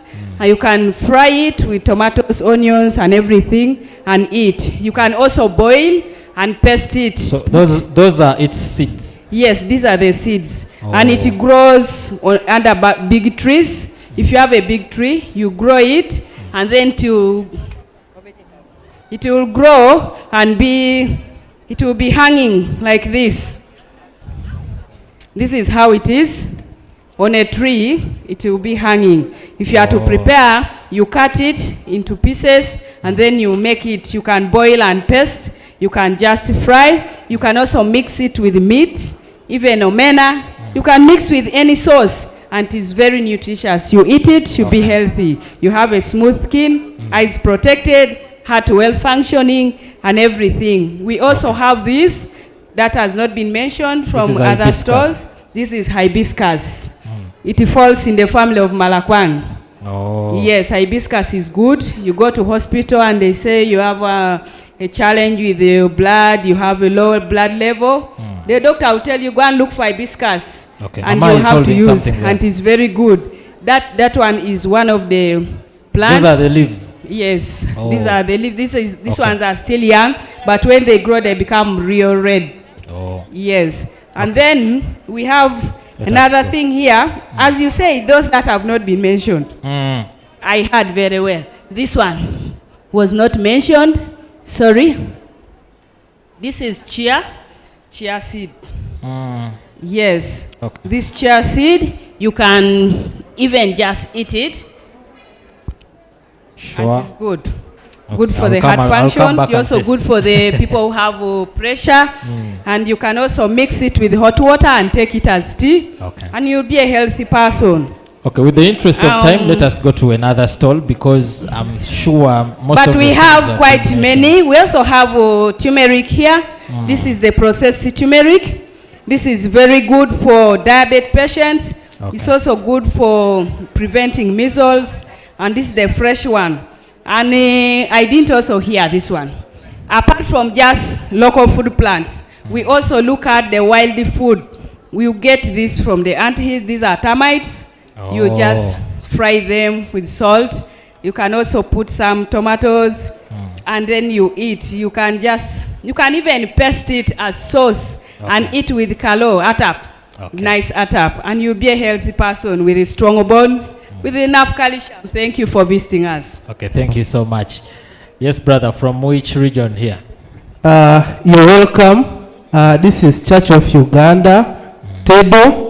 Okay. Tedo is in Eastern region. Take us through poultry because it's poultry which has never gotten any chance ever since we started. We have a variety of things which have not been mentioned. We want to start from here.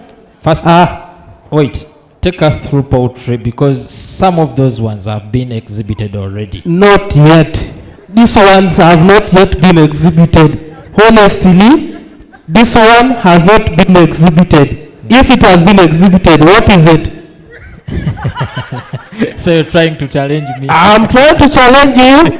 For us, I'm sure this one has not yet been exhibited anywhere. Okay, what is this? So I want for us to deal with the farmers and we build the capacity of farmers to be able to explain what they have and what they utilize. So I want to give this farmer to be able to explain to you that. Thank you. Okay. Thank you so much. I'm Edielo Daniel, a farmer from Church of Uganda, Tedo. These are some of the food varieties that we have. Like this one, it is called the black plum. It is one of the wildly fruits that helps a lot, and it is so nutritious. More so when you eat it, like when I'm eating it like this, you just chew it like a sweet. It is very nice. It really helps the eye when you're short-sighted. So it helps a lot, and so it is really very nice to anybody. So, and even it is time, if at all it grows well, it can even help you in terms of timbers. You can even use it for firewood. Here we have cardamom. It also helps more so in treating meningitis. If you eat it, sometimes we use it at porridge. So that cardamom. So here also we have this African palm. It is also so good, more so on your teeth, and even it is nini. It has been used as part of the timbers for building and other purposes. Then here also we have this climbing nut. It is very nice if you test it. So here is a package of all those fruits. So all those come from here, from this. It is good for food if you put it in your sauce. It is very nice. So let me take you to this farmer. Okay, who is taking us through poultry? We want to know about poultry. So the one. Yes, thank you very much. You're most welcome. I want to start with the domestic birds. And before that, my name is Julius Echodo, and I work for Church of Uganda, Tedo. This is our local birds. The reason as why we have these birds, one of it is they are so resistant. They are so resistant more than any other bird in the country. This one is turkeys, and we have the other local birds, which are in the Guinea-fowl, which is also good and for security purposes. The Guinea-fowl can make noise and even can awaken you up and say there's something wrong out. We have the rabbits. You know, rabbits eat almost, it maintains the environment by at least, and also the urine that we get from the rabbits, it is used as a pesticide as opposed as what? Fertilizer. We have the neem tree, that's a moringa powder, which is also very good for poultry as immune booster and also treatment and control of other animal and poultry diseases. And we have this other side. You know, most of the times people have been buying acaricides, and this is one of the acaricides that you use for at least controlling ticks in animals. You just use the juice. And then, of course, this one, people have been struggling with the swine, and this is also the product which is got from Agroecology. Yeah, and it is called the swine way. So, swine way. Yes? What does it treat? So this one here treats the swine in pigs. Oh. Yeah, and also in poultry diseases, and also boost the immunity. Okay. And it's also made organically. You make it from these ones? That one is also different. Oh. So then what we are the have ingredients inside there? We have this one is the internal worms in livestock. You use this one when it's fresh. You don't go to any other process. You just get it from the bush, get it and cut it in pieces, and then of course you mix with the salt, you give your animals, and treating is done. No more use of acaricides. I'm seeing a stove here which has a charger, a light. Yes, thank you very much. This is of course, and in terms of USB port. sustainable use of our natural resources. This is a cooker, and on it has about 3 functions. One of it is it does the lighting, as you see, and it does the solar panel is also there. The charging option is also here, and then of course we see that there is no waste is wasted in the farm. That's why we see the maize combs are used for what? For lighting or as fuel to add in this. And then of course, if you can't get the maize combs, then you can get the charcoal, the briquettes, which you can make it. And we have you make them also? Yes. So another thing is, if you can't get that, then you can use the dry cow dung. If you can't get the dry cow dung, you can use the small pieces of stems like this, and then you use it as fuel. So its fire, it is what helps it to light, even charge, yes, and even to what is the use of this solar panel? The solar panel, inside this there is a funnel. There is a fan that is inside, and then of course we have the battery. The work of that solar is to charge. So besides, if you don't have the solar, you can charge this with using electricity. Then you what? And one good thing for this is you can do the cooking at any point. but mostly are outside the what? The outside the house or the closed house. So what is good in this is we are trying to make sure that one, no waste is wasted in the farm. Two, then we have to see that there is no massive destruction of forest. That's why we have these briquettes. These briquettes are made of the charcoal lighters are made of the what? The wood shavings, which are what? Compacted. You know, most of the times people have been using caveras for lighting, and yet we have the wood, which is agroecological. Okay. Yes. Some is testing. Hey. So that is how it does, and this is all to appreciate agroecology. So when we get the byproducts like feces, we get the wood savings, the maize combs, the cow dung. So we should always, and this one is for all. Okay. Either you are in town or you are in the village, you can afford. Thank you very much. Yeah. Thank you so much. I think people can also take time and come and visit this stall because it has many interesting things. Okay. African University. African Rural University. Okay. Oh. African Rural University is a university for women based in Kagadi. Oh. And we have a section of traditional wisdom specialists. So the two of us here are farmers at the same time. We are traditional wisdom specialists. Oh. African Rural University. And our main task is to make sure that our indigenous food, indigenous knowledge is reborn. So you have visited the we can start with the... You can take us through what you have here. Okay, thank you very much. Bakuru mwebale kwijja nkubaza olunyoro ndi ntuuti Christine Abocho mu African Rural University as traditional wisdom specialist.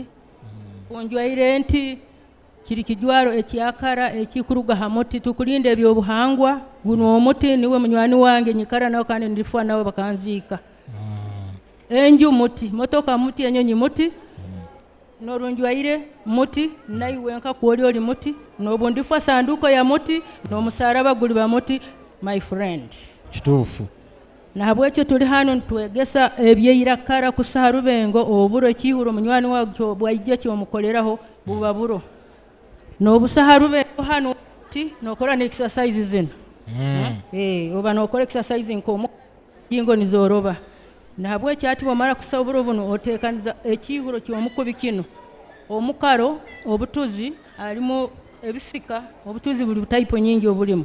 Munywani wa kumuchumbira ekihuro katamo ne kyokarangiroho okachumbira omukanagamu nokasanikira nkakali kukasanikire. Mukasa mukaso hako zigozaho orubabi akaho kataturuka uteke mu amaizi nakatunguru yo birugeho okole gyawe eno entamu niyo soka karanga oburo buno no karanga oti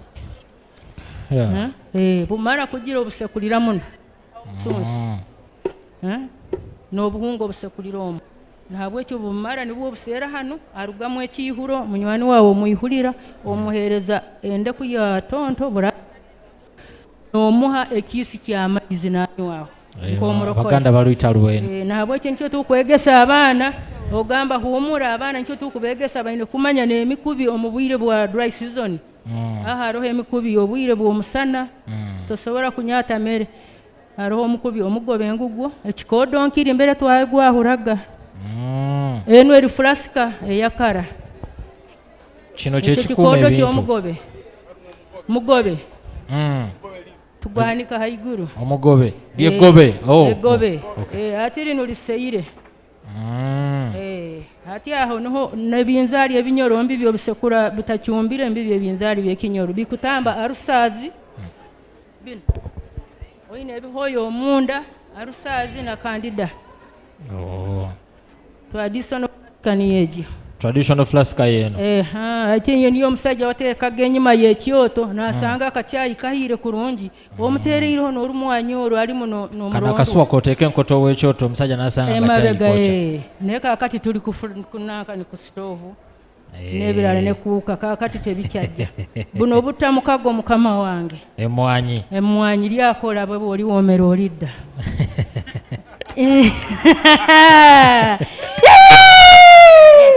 Kaaba kabi kalungi ako. Wano tulinawo n'omuti guno baguyita money tree. Money tree. Baguyita good luck. Bw'oba olina akakompyuta ng'osaakinga gogolinga olabe. Gukola ki? Bw'olya akajjuma kamu kano. Samsung waka. Abakyala abatalina ntobazi bannange mujje wano. Ebintu biri wano ewasenga ntuuti. Byonna weebiri buli kyoyagala. Twagala abakyala abalamu n'abasajja. Tukuze eggwanga. Musajja alya kano. Akati kano ka money tree. Ensigo ziba bbiri. Notereera. Kalina nebiri ebyotegedde ebya wansi bibiri. Ate tujja genda yeyo. Tokiraba? Kale ati na African Rural University we teach traditional methods of food preservation. Okay. And there are other technologies, but here I'm going to dwell on traditional food preservation methods. Okay. Mpaka ibako. Hati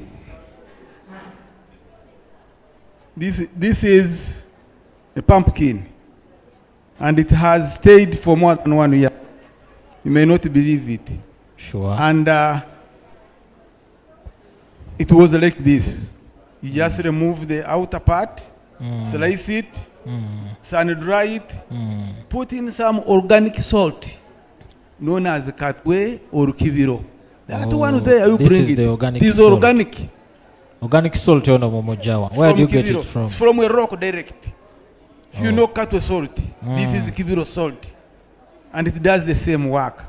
And as I was telling you, in case you don't have this poly, you use butter. And there is a technology of keeping butter, homemade ghee. In Chundiro. This is where they use it to keep it. It stays there. It develops a good aroma. As she was telling you, within 30 minutes, you get a visitor. You are able to give him or her a meal. Because mushrooms are there, homemade ghee is here. And during time when you don't have enough sauce, once this one is kept, you just boil it, put there some granuts, odi, then you prepare a meal. You are done. Now this one is very important. See, these are beans. Currently, people are throwing away beans simply because they have how do you keep fresh. them? How do you keep these beans? I'm coming. So now, these beans, you roast them. You get out something like this. You use a wooden mortar. You pound. The first, after pounding, this one you put it, you repound again. Then you put it in this shape. You remove flour. The remainder, just use the other rubengo, the grinding stone. Then you get it out a powder like this one, and you keep. It can stay for more than 6 months. Okay. And long ago, when the people used it to go for work, the men, Seja Genzire Kupakasa Buganda, from Toro Rubunyoro, that is what he would take. And it would take him all that long eating. And cooking is very easy. Boil water, mixed, put the granuts or homemade ghee, you are done. Okay, with the interest of time, say let us go on another stall. Thank you very much. Time is but against us. That's interesting crop here. That crop, it was shown to us previously. Yeah. Okay, let us visit another stall. Here, who is going to take us briefly? What do you have briefly in less than a minute? Because I'm seeing you're not having many things. Yes, what we have here, this is a stall for Kilimo Organic Farmer Learning Center. It is a virtual academy, the Organic Farmer Family Learning Group Academy. What we do, we offer physical and virtual interactions. The farmers interact and the facilitators virtually, and we also promote the farmer family learning group approach. The Farmer Family Learning Group approach is a participatory learning by doing process where farmers come together with the help of a facilitator. They help one another in the field. They learn, they work, and they move in a rotation from one household to another. They help to improve each member's farm. What we also do, we make the manuals for different farming activities like agroforestry. Here, when you go to our website, you visit this website, you'll find a lot of documented stories, modules, training modules for the organic farming, and other things to do with the organic farming. Okay. Thank you so much for being brief. Let us visit another stall. I'm sure these people are doing some value addition here. Briefly, about the things I'm seeing here. My name is Ruth. I'm from Aroma Organic Farm. We are from Rukunjiri. We are a social enterprise and we work with young people. And our core is to make sure that youth are involved along the value chain in agriculture. So we have different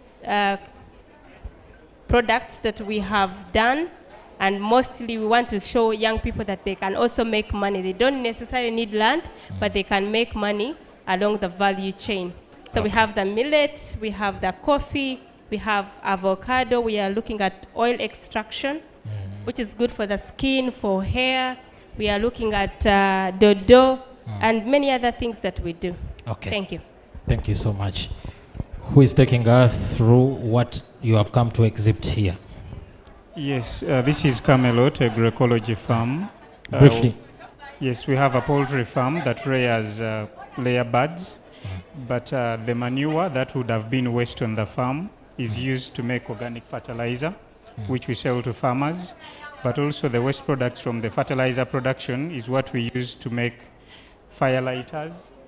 In Uganda, most people use kavera and peppers to light charcoal stoves, but this is an organic alternative. They light very well. Then we also have biomass briquettes, which are used for cooking, and they are superior to conventional charcoal. So how do you work them? How do you do them? They are produced from the waste products of the fertilizer production process. We carbonize that waste, and then we are able to mold them using a machine. How do you carbonize? We carbonize using an equipment called a carbonizing drum. Oh. Yes. Okay. Thank you very much. Okay, you can pass it to that lady. Thank you. This is Gero Farm. Gero Farm and Camerid are sister companies. It's an organic farm in the urban setting, promoting use of agroecological practices. Gero Farm, what you see here are the off-farm products, but our major income is from training the young generation and women in order to ensure nutrition and food security. Okay. We do this to reduce household expenditure in the urban setting and ensuring that people stop taking medicine as food, but food as medicine. Okay. We thank PELUM for this, and we are also members of the NISAT network of innovators in sustainable agriculture and tourism. Okay. Thank you very much. Okay, thank you so much. With the interest of time, I think we are going to go back inside because we have another session. We have to even see who is the winner. We want to go and see who is the winner. We want to see the next session. I think, Andrew, you're ready. I want you to take us through the trophy and winning something. Okay. With the interest of time, we are sorry, but thank you so much for coming. Thank you so much for exhibiting. We appreciate. PELUM is happy. Everyone is happy about you. But with the interest of time, we shall not be able to move on every stall. But people are still around. I think they can come and visit your stalls on different time. But for now, I think we can go back inside. Thank you so much, Anwal Katamba. Kindly, all participants, come back inside, and I really want to thank all those who have exhibited quite a lot of remarkable traditional and indigenous products. I loved the lady and the man from the oil corridor. The way they explained it, their attire, it was extremely indigenous. So we kindly request that you all return back to the auditorium, that we have the awarding of the different participants and trophies to the exhibitors. Our judges went through the entire exhibition and they made sense of this. So kindly we request that let's all return inside. Please come back inside and celebrate your traditional indigenous exhibitions you have there in a few minutes. David, for now, you can give me like 2 videos as we mobilize for more people to come through. Thank you.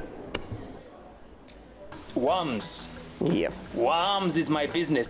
It is actually very fun to be in the farm. So I'll tell every young person to embrace agriculture. Quality over quantity. Let me tell you about the YALTA initiative. The Youth in Agroecology and Business Learning Track Africa. The YALTA initiative enables young entrepreneurs from Ethiopia, Uganda, Kenya, and Rwanda to grow and professionalize their agroecological businesses and contribute to sustainability at the same time by optimizing the interaction between people, plants, and animals. Because agriculture is booming, and with the right tools, young people can thrive in it. Sounds interesting, right? So, what have we achieved over the last 3 years? We worked with young entrepreneurs to improve their skills and business potential in agroecology. One of them is Jennifer Muthike, a pioneer in insect farming. Jennifer, could you show us your work? Welcome. This is the fly farm. It's quite a life changer for farmers. My mission is majorly sustainability and innovation. Jennifer, I know you created a scalable business model with support from YALTA, but what else did you develop? I concentrate more on training youth and women about how they can rear these insects in their own farm. That's amazing. But YALTA did not just support business development, we also built agroecology knowledge and skills through peer-to-peer learning. So young agripreneurs can adopt more agroecological principles because we believe young people should unite and support each other to create change. Right, David? Yeah, every week we produce about a ton of briquettes, and that means you are able to offset 1,000 kilograms of charcoal. And what are the skills that you improved? We were able to further increase on our product range and also increase production. Great! Anything else? They has helped us create networks. Many look at money as the only thing that can start business, but networks are the most important thing. Thanks, David, for your wise words. To scale up the impact, we created and strengthened agroecology networks, coalitions, and working groups because we believe youth should have a voice in policy making. So, we created opportunities to participate in high-level agroecology discussions, which led to policymakers involving youth for the first time to participate in decision-making.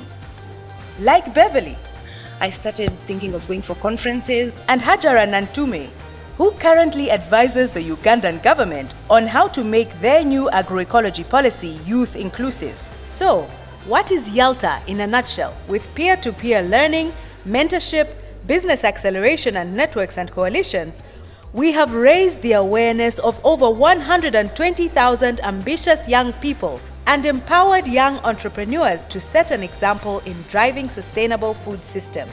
Because for YALTA, youth are crucial for the future of our food and planet.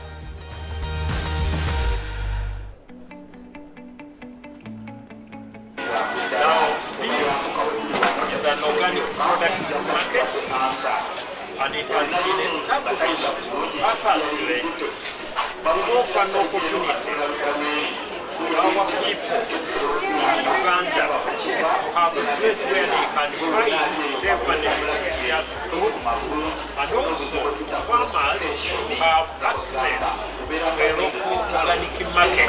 Now here we have a procedure of bringing in products. The very first thing is that these products must be organic in nature. They must have been produced from an organically managed farming system. Now, farmers, first of all, must be using organically produced chemicals. For example, manure, organic fertilizers. They must be using pesticides that have been extracted from natural materials.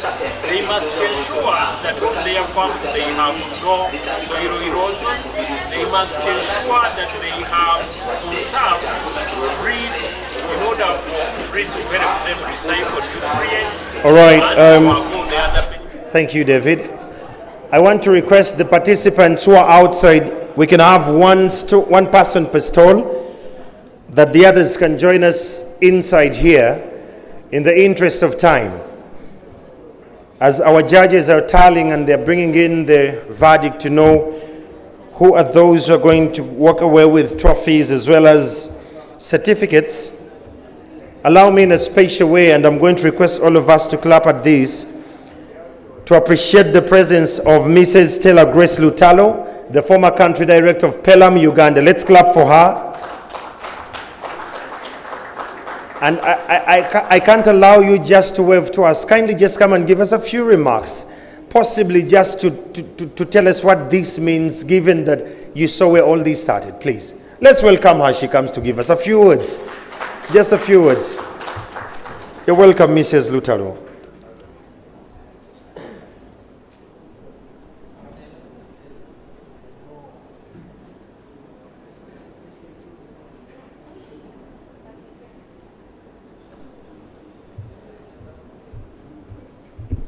Hello. Good evening, everyone. I've been very ambushed, but I'm happy to be here to witness this. I was around when we had the first food fair, and I'm happy that it's going on. Thank you all for the work you're doing. Many thanks to the board, management, and staff of PELUM for keeping the fire burning. A big thank you to our farmers and members for keeping the fire burning and making sure that the fairs are growing stronger and bigger, and that you're creating bigger impact with new partnerships. I'm very proud of all of you and the good work that you're doing, and may God bless you and continue to bless PELUM. Thank you.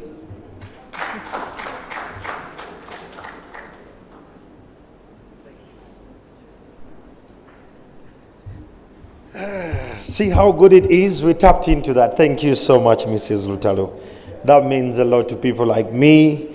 When I see an opportunity, I run with it and I seize the moment.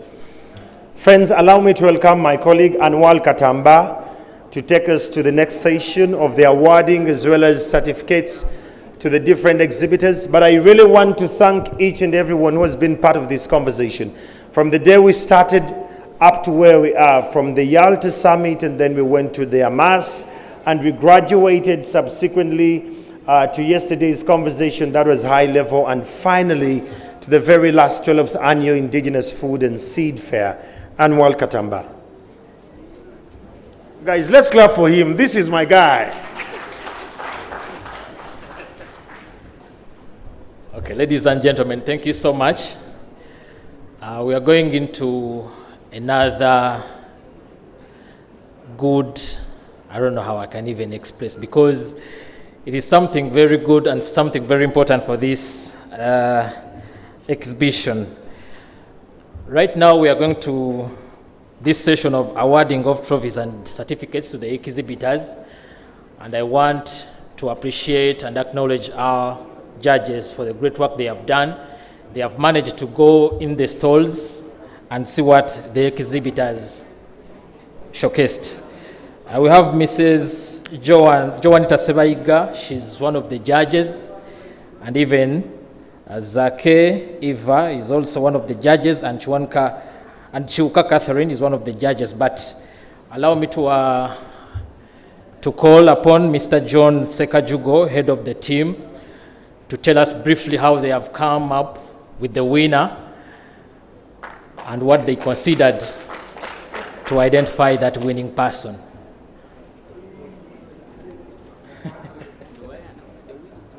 First take us through this. Okay. Thank you very much, Mr. Katamba and the colleagues. As introduced, my name is John Sekajugo, a researcher and lecturer at Mountains of the Moon University, and I was heading a team of 4 members who moved around the whole exhibition space and interacted with all the exhibitors. So to begin with, a criteria was set with 5, of course, criteria to consider while doing the assessment. And each of the criteria was weighed on a scale of 1 to 5. Okay, so 5, if you have everything that particular criterion wanted, you would get 5. And if you have very little or almost nothing, we wouldn't give you 0, so you would be given 1. So nobody got 0 on each of the criterion at least. The fact that you managed to be there, so you deserve the mark. So nobody would get 0 on any of the criterion. And then to take you through of the 5 criterion, the first one was really looking at the diversity of the things, all the indigenous foods and the seeds that we were exhibiting. Okay, here variety would look at the different food and seeds items exhibited, including how you grow them, how you process them, and probably how you add value on them to the eating. You would see if you move along the whole value chain, then you would have a total mark of 5. And then if you have one of them or 2 of them like that, then you will get either 1 or 2, 3, or 5. And then the other criterion that we were looking at was the knowledge and documentation of the foods and the things, the items you are exhibiting. Do you understand what you are exhibiting? Okay, do you understand their contribution? Okay, you had us asking different questions, so we'll see whether you well aware and you know what you are doing, but also if you have written or put the information down. Because at the end we are talking about people getting to know what you are doing and people being able to share from what you are doing. So if you had your stores well labeled, your products are well labeled, and you have maybe some other information documented, you would have everything. If you don't have or have part of it, the judges would weigh you accordingly. And then the third was on the presentations, how attractive your store was. Okay, the arrangement of your products, how creative you are in terms of arranging your products. Okay, because sometimes customers can be attracted according to how you have arranged your products. Okay, so that kind of the way you presented and prepared your store also was considered as a criterion. And then the fourth was really the agroecology related technologies and practices exhibited through the entire or along the entire value chain. Okay. What are the different technologies you have exhibited? How are you planting the seeds? How are you processing them? But also, how are you preserving the seeds and the rest? So the different techniques or agroecological techniques that you employ were also considered. Okay, if you are talking about manure, which kind of manure? How are you processing it? Okay, of course we would see some people would say, this is organic, this is natural, but then for this one we mix, we buy it from India. So then it's said to be indigenous and traditional.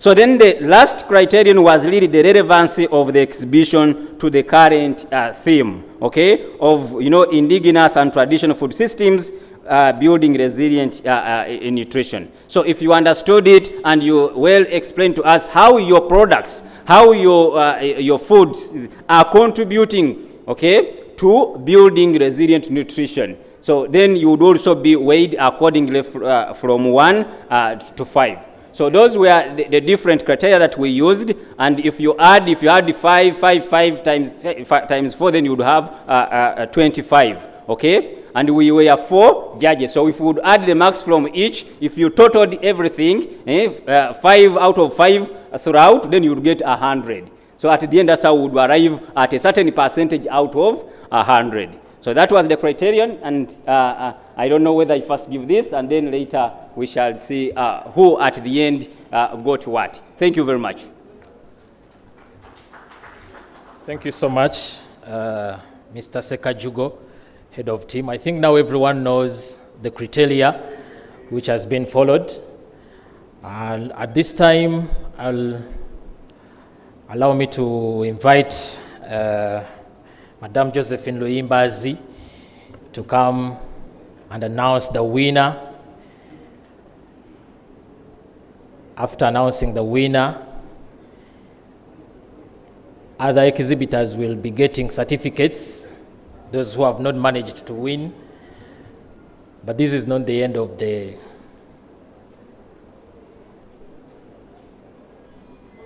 Madame Luimbazi.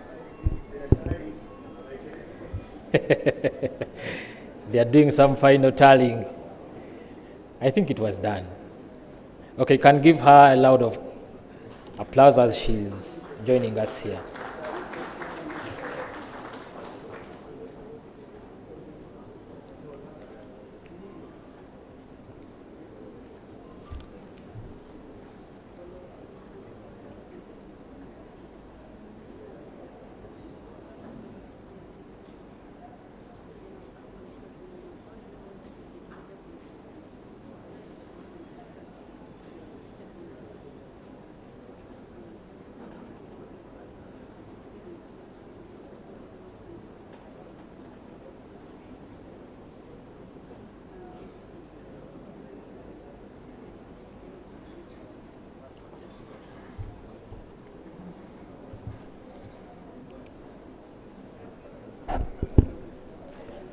Okay, ladies and gentlemen, I've been given a point of information that before we go into the awarding of trophies and certificates, let us first get the final remarks, because you know, in African setting, when you get what you are waiting for most of the time, you just move out. If it is food, people will just move out. If it is a trophy, people will just move out. No.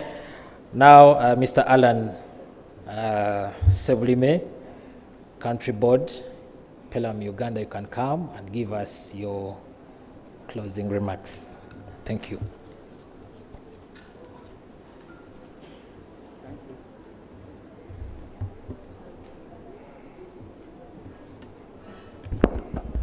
The guest of honor in absentia, ladies and gentlemen, on behalf of PELUM Uganda Country Board, I would like to begin by commending the government of Uganda for the enabling environment that has allowed us, amidst the Ebola outbreak, to organize this 12th annual Indigenous and Traditional Food and Seed Fair under the theme Indigenous and Traditional Food Systems, Building Resilience in Nutrition. I also wish to thank so much the development partners, namely the French Embassy, Swedish Society for Nature Conservation, Oxfam in Uganda, AFSA, Bread for the World, BioVision Foundation and BioVision Africa Trust, SourceFame, ESAF, and Borderline Dating BD. Both here, some here, and others attending virtually, for the great support.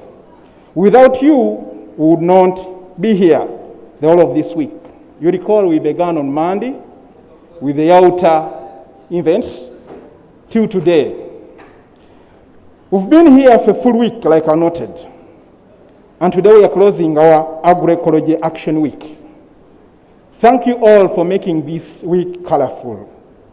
In a special way, I want to thank the Participatory Ecological and Use Management, PELUM Uganda, and her member organizations, as well as other agroecology actors in Uganda, for organizing this 12th Indigenous and Traditional Food and Seed Fair that has brought us together from all regions of Uganda.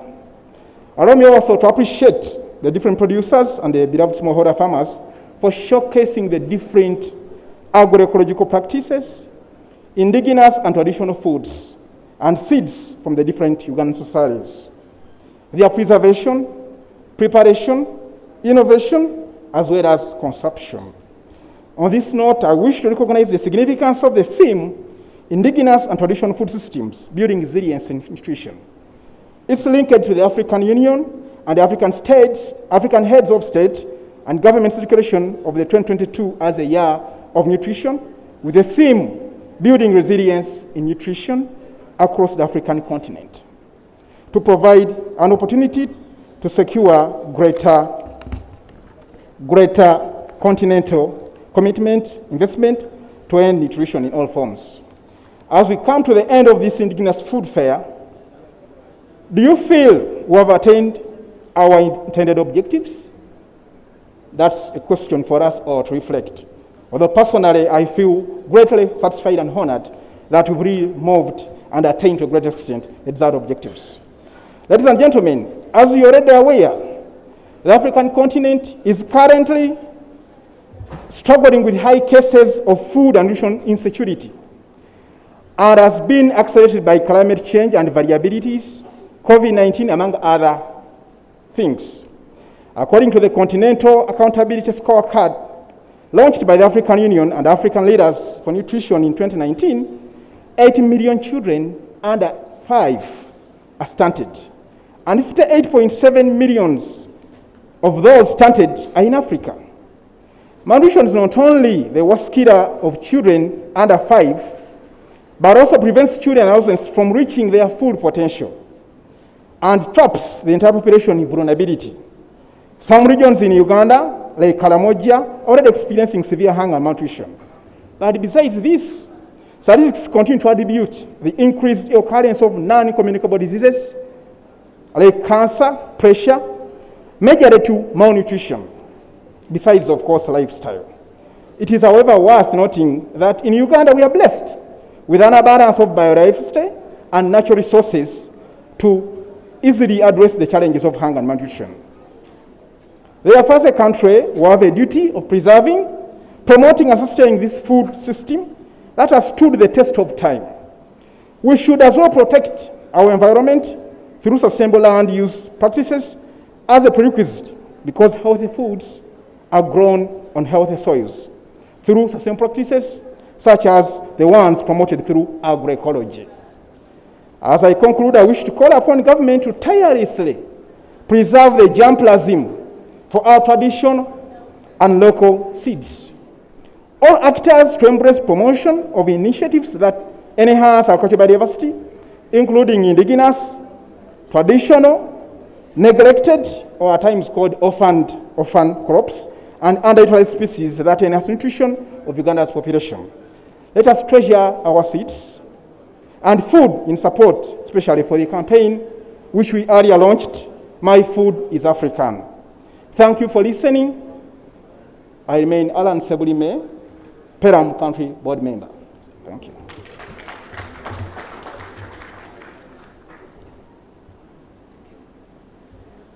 Okay, let us join our hands together and we clap again for him. Thank you so much, Mr. Sebulime, for those wonderful remarks that you've given us. Right now, we are going on that session that I had told you earlier before. I think,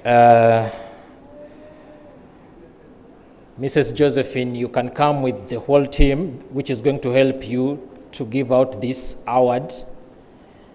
For those who have not made it, that are going to get certificates, I think your certificates will be gotten after this session. I think you will get them after we have gone into a group photo. But the whole team which is going to help Mrs. Luyimbazi.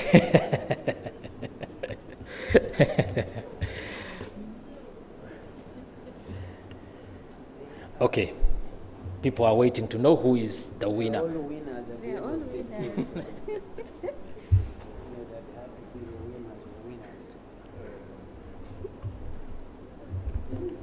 Thank you so much. moderators for today. And already our lead judge shared with us the criteria that was followed. Our role is just to announce the best. We are all winners. All the exhibitors are winners in one way or another, but we have those that just took it a little bit higher, and we'll be recognizing the best 10. In 10th position, we have Africa 2000 Network.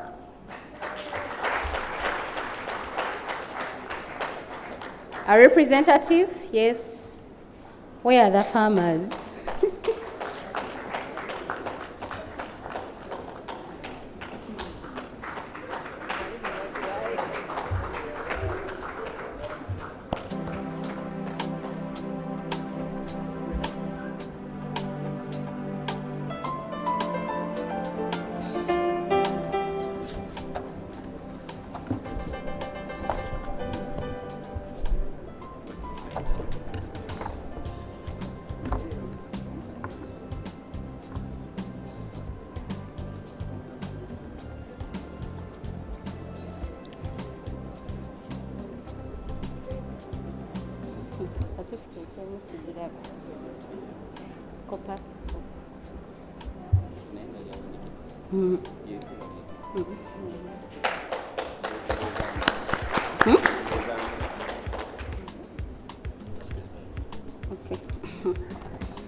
The other winners that they are going to mention, you will be using the stairs of the other side. You meet the bosses here and then you exit from here. I think that one is a little bit easier. Thank you. Thank you so much.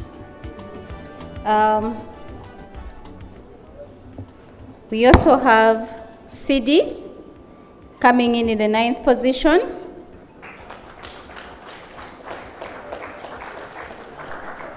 This is just to tell you that you can do much, much better. As CD is coming on, can we get the African Rural University in 8th position?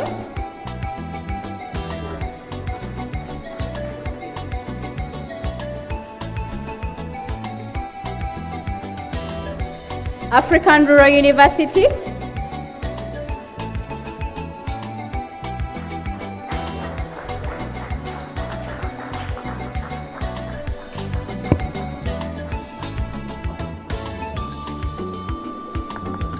If you're not clapping, then you're not happy for the winners. Thank you so much. Action Aid is coming in 7th position.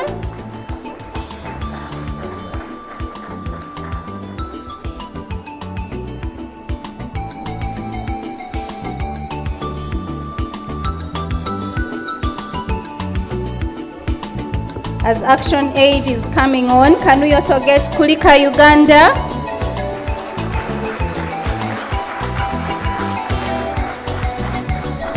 Coming in the 5th position.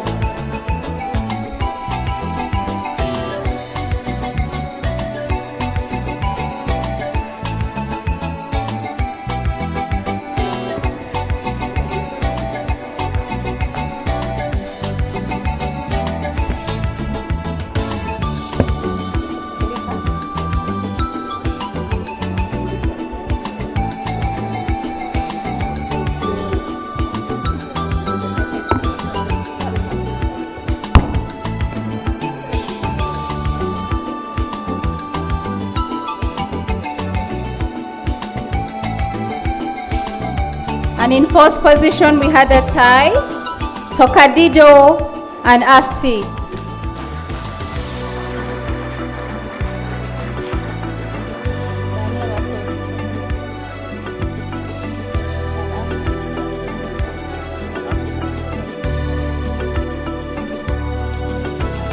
Sokadido and AFC, you have to share the stage because you're all in 4th position.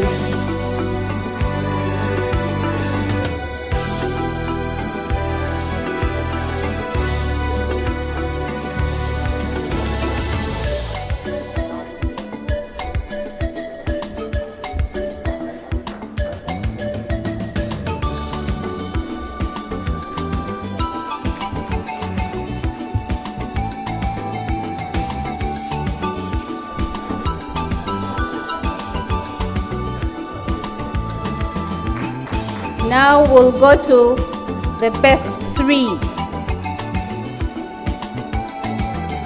In second runner-up, we have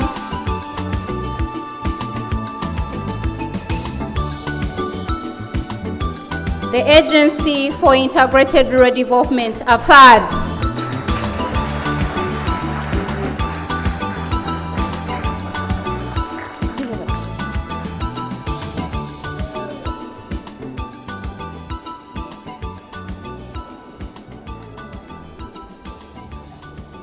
AFAD, you're not happy.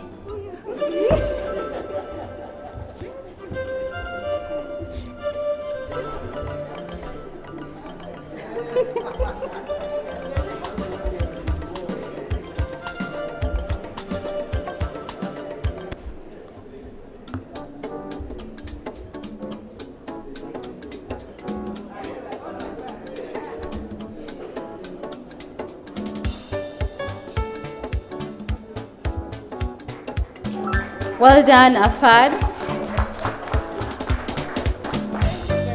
You're welcome. And in second place, we have Slow Food Uganda.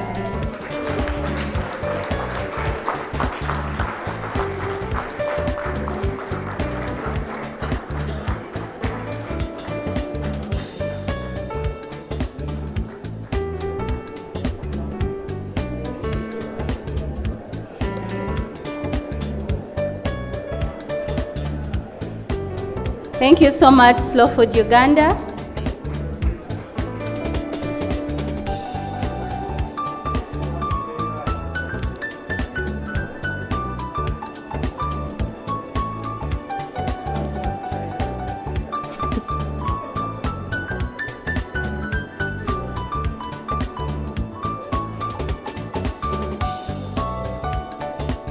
Hey, Slow Food.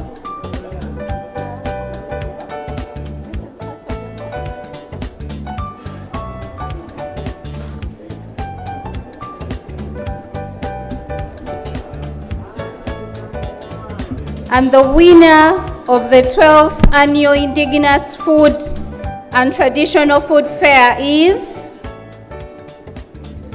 2022. Anyone wants to guess? Yes! Church of Uganda!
Thank you too.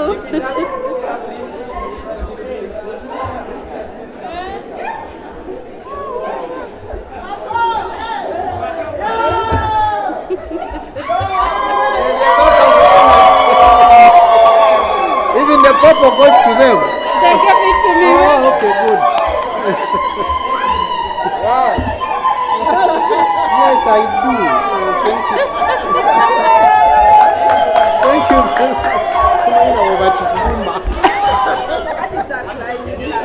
Yes, thank you very much.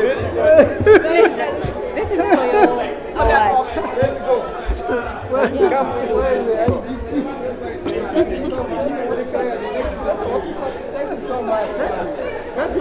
Thank you so much. Thank you so much too. Yeah. Thank you so much. Strive to maintain so that nobody takes it from you.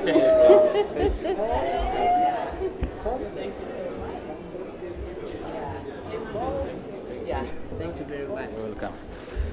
Okay, ladies and gentlemen, thank you so much. I think that has marked the end of our 12th annual Indigenous Food and Seed Fair 2022. Those days when I was still a DJ, in moments like these ones, I used to play good music, but since I'm not a DJ now,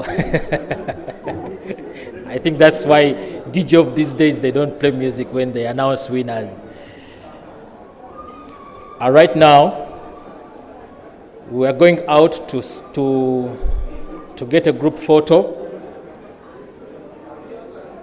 which will be put in our albums to show that we were there on the 12th annual Indigenous Food and Seed Fair. Good enough, we have stairs down there. I think it will accommodate us.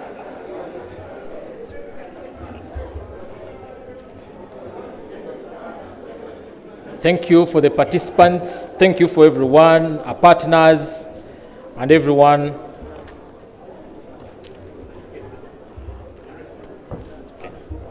Okay. A reminder, after a group photo, all exhibitors, you will be getting your certificates. I think it's good for your offices.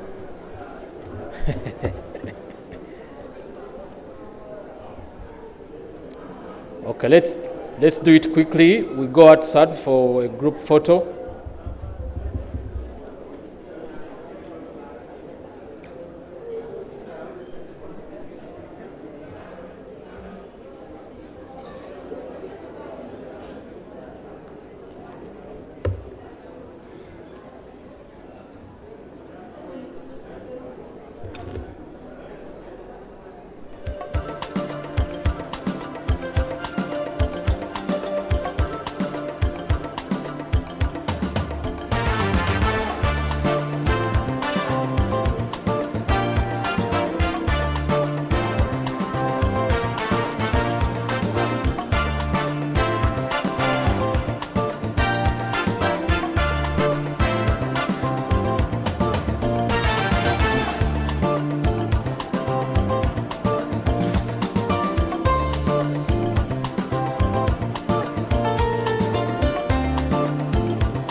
Kindly let us all convene for a group photo next to where we have the teardrops.